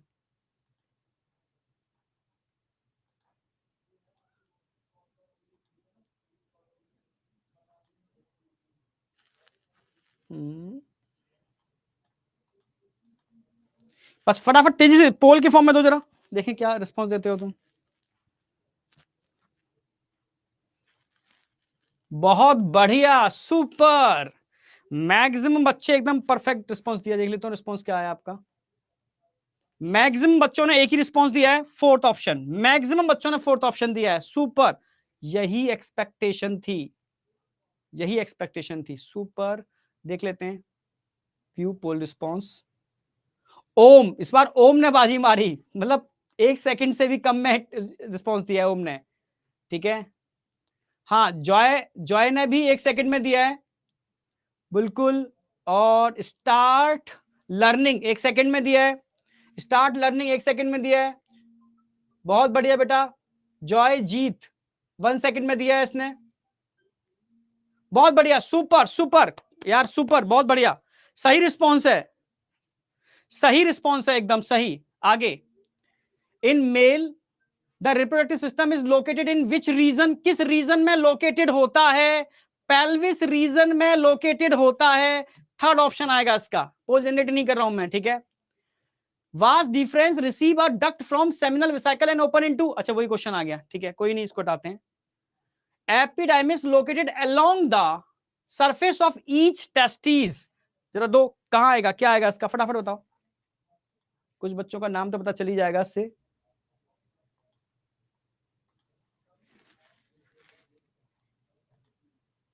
सबसे इंटेलिजेंट बच्चे कौन से हैं? पोल जनरेट कर दिया है मैंने, सुपर। सेकंड पोस्टीरियर, मैक्सिमम बच्चे सेकंड ही लिख रहे हैं। पोल की एनालिसिस से बच्चों का, बस मुझे पूरा एक एनालिसिस चार्ट मिल जाएगा। ठीक है, कि मुझे पता चल जाएगा किस बच्चे के कितने परफॉर्मेंस आ रही है। वो एनालिसिस चार्ट भी हम शेयर कर सकते हैं आपसे बाद में। ठीक है, बहुत बढ़िया, सुपर सुपर सुपर। यही रिस्पॉन्स चाहिए। तो माय डियर प्रोटॉन, समझ रहे हो ना, प्रोटॉन बैच के सारे स्टूडेंट्स, मैं यही कहूंगा कि ऐसे ही रिस्पॉन्स देते रहो। एक एक करके हम बहुत बेहतरीन तरीके से, जहां जहां एक्सपेरिमेंट पॉसिबल होंगे वो भी हम कुछ इंस्ट्रूमेंट्स मंगवा रहे हैं बाहर से। ठीक है, जहां जहां पॉसिबिलिटी है वो हम वो भी करेंगे। केमिस्ट्री में जबरदस्त मिलेंगे आपको, केमिस्ट्री में तो चीजें बहुत सारी हैं। ठीक है, तो बायो में जितना पॉसिबिलिटी है हम वो भी लेके चलेंगे, मतलब जितना बेहतर तरीके से कर सकते हैं। लेटेस्ट जो एनसीईआरटी के अपडेशन हुए हैं उसके हिसाब से बिल्कुल बेटर तरीके से लेके चलेंगे। ठीक है, एनसीईआरटी एनटीए जो भी चेंज कर रहे हैं करेगा, इस साल चेंजेस होंगे 100%, क्योंकि एनसीईआरटी चेंज कर दी है, एनसीईआरटी का सिलेबस चेंज कर दिया है, उसमें अपडेशन भी होंगे एनसीईआरटी में, जो करेक्शन थे वो भी अपडेट होंगे। ठीक है, तो कोशिश करना न्यू एनसीईआरटी भी रखो। बोर्ड के लिए आपको न्यू एनसीईआरटी रखने पड़ेगी और नीट के लिए भी पुरानी भी रखो, दोनों के कॉम्बिनेशन से चलेंगे। पर यहां जो आपको नोट्स मिलेंगे एकदम अपडेट मिलेंगे, टेंशन नहीं लेनी है आपको, एकदम अपडेटेड मिलेंगे, सारी मेहनत हम कर लेंगे। ठीक है, थैंक यू बेटा, ऑल द बेस्ट। अपना ट्रस्ट बनाए रखने के लिए 100% मैं, मतलब हम सभी मिलकर के ये प्रॉमिस कर रहे हैं, अब आपका ट्रस्ट गिरने नहीं देंगे। और आपको प्रॉमिस करना है कि लास्ट टाइम तक आप ट्रस्ट गिरने मत देना। 100% हम भी देंगे और आप भी दोगे, तभी एक बेहतरीन रिजल्ट जनरेट होगा। ठीक है, तो इसी बात का हम दोनों ही मिलकर संकल्प लेते हैं। थैंक यू बेटा, all the best, bye bye बेटा।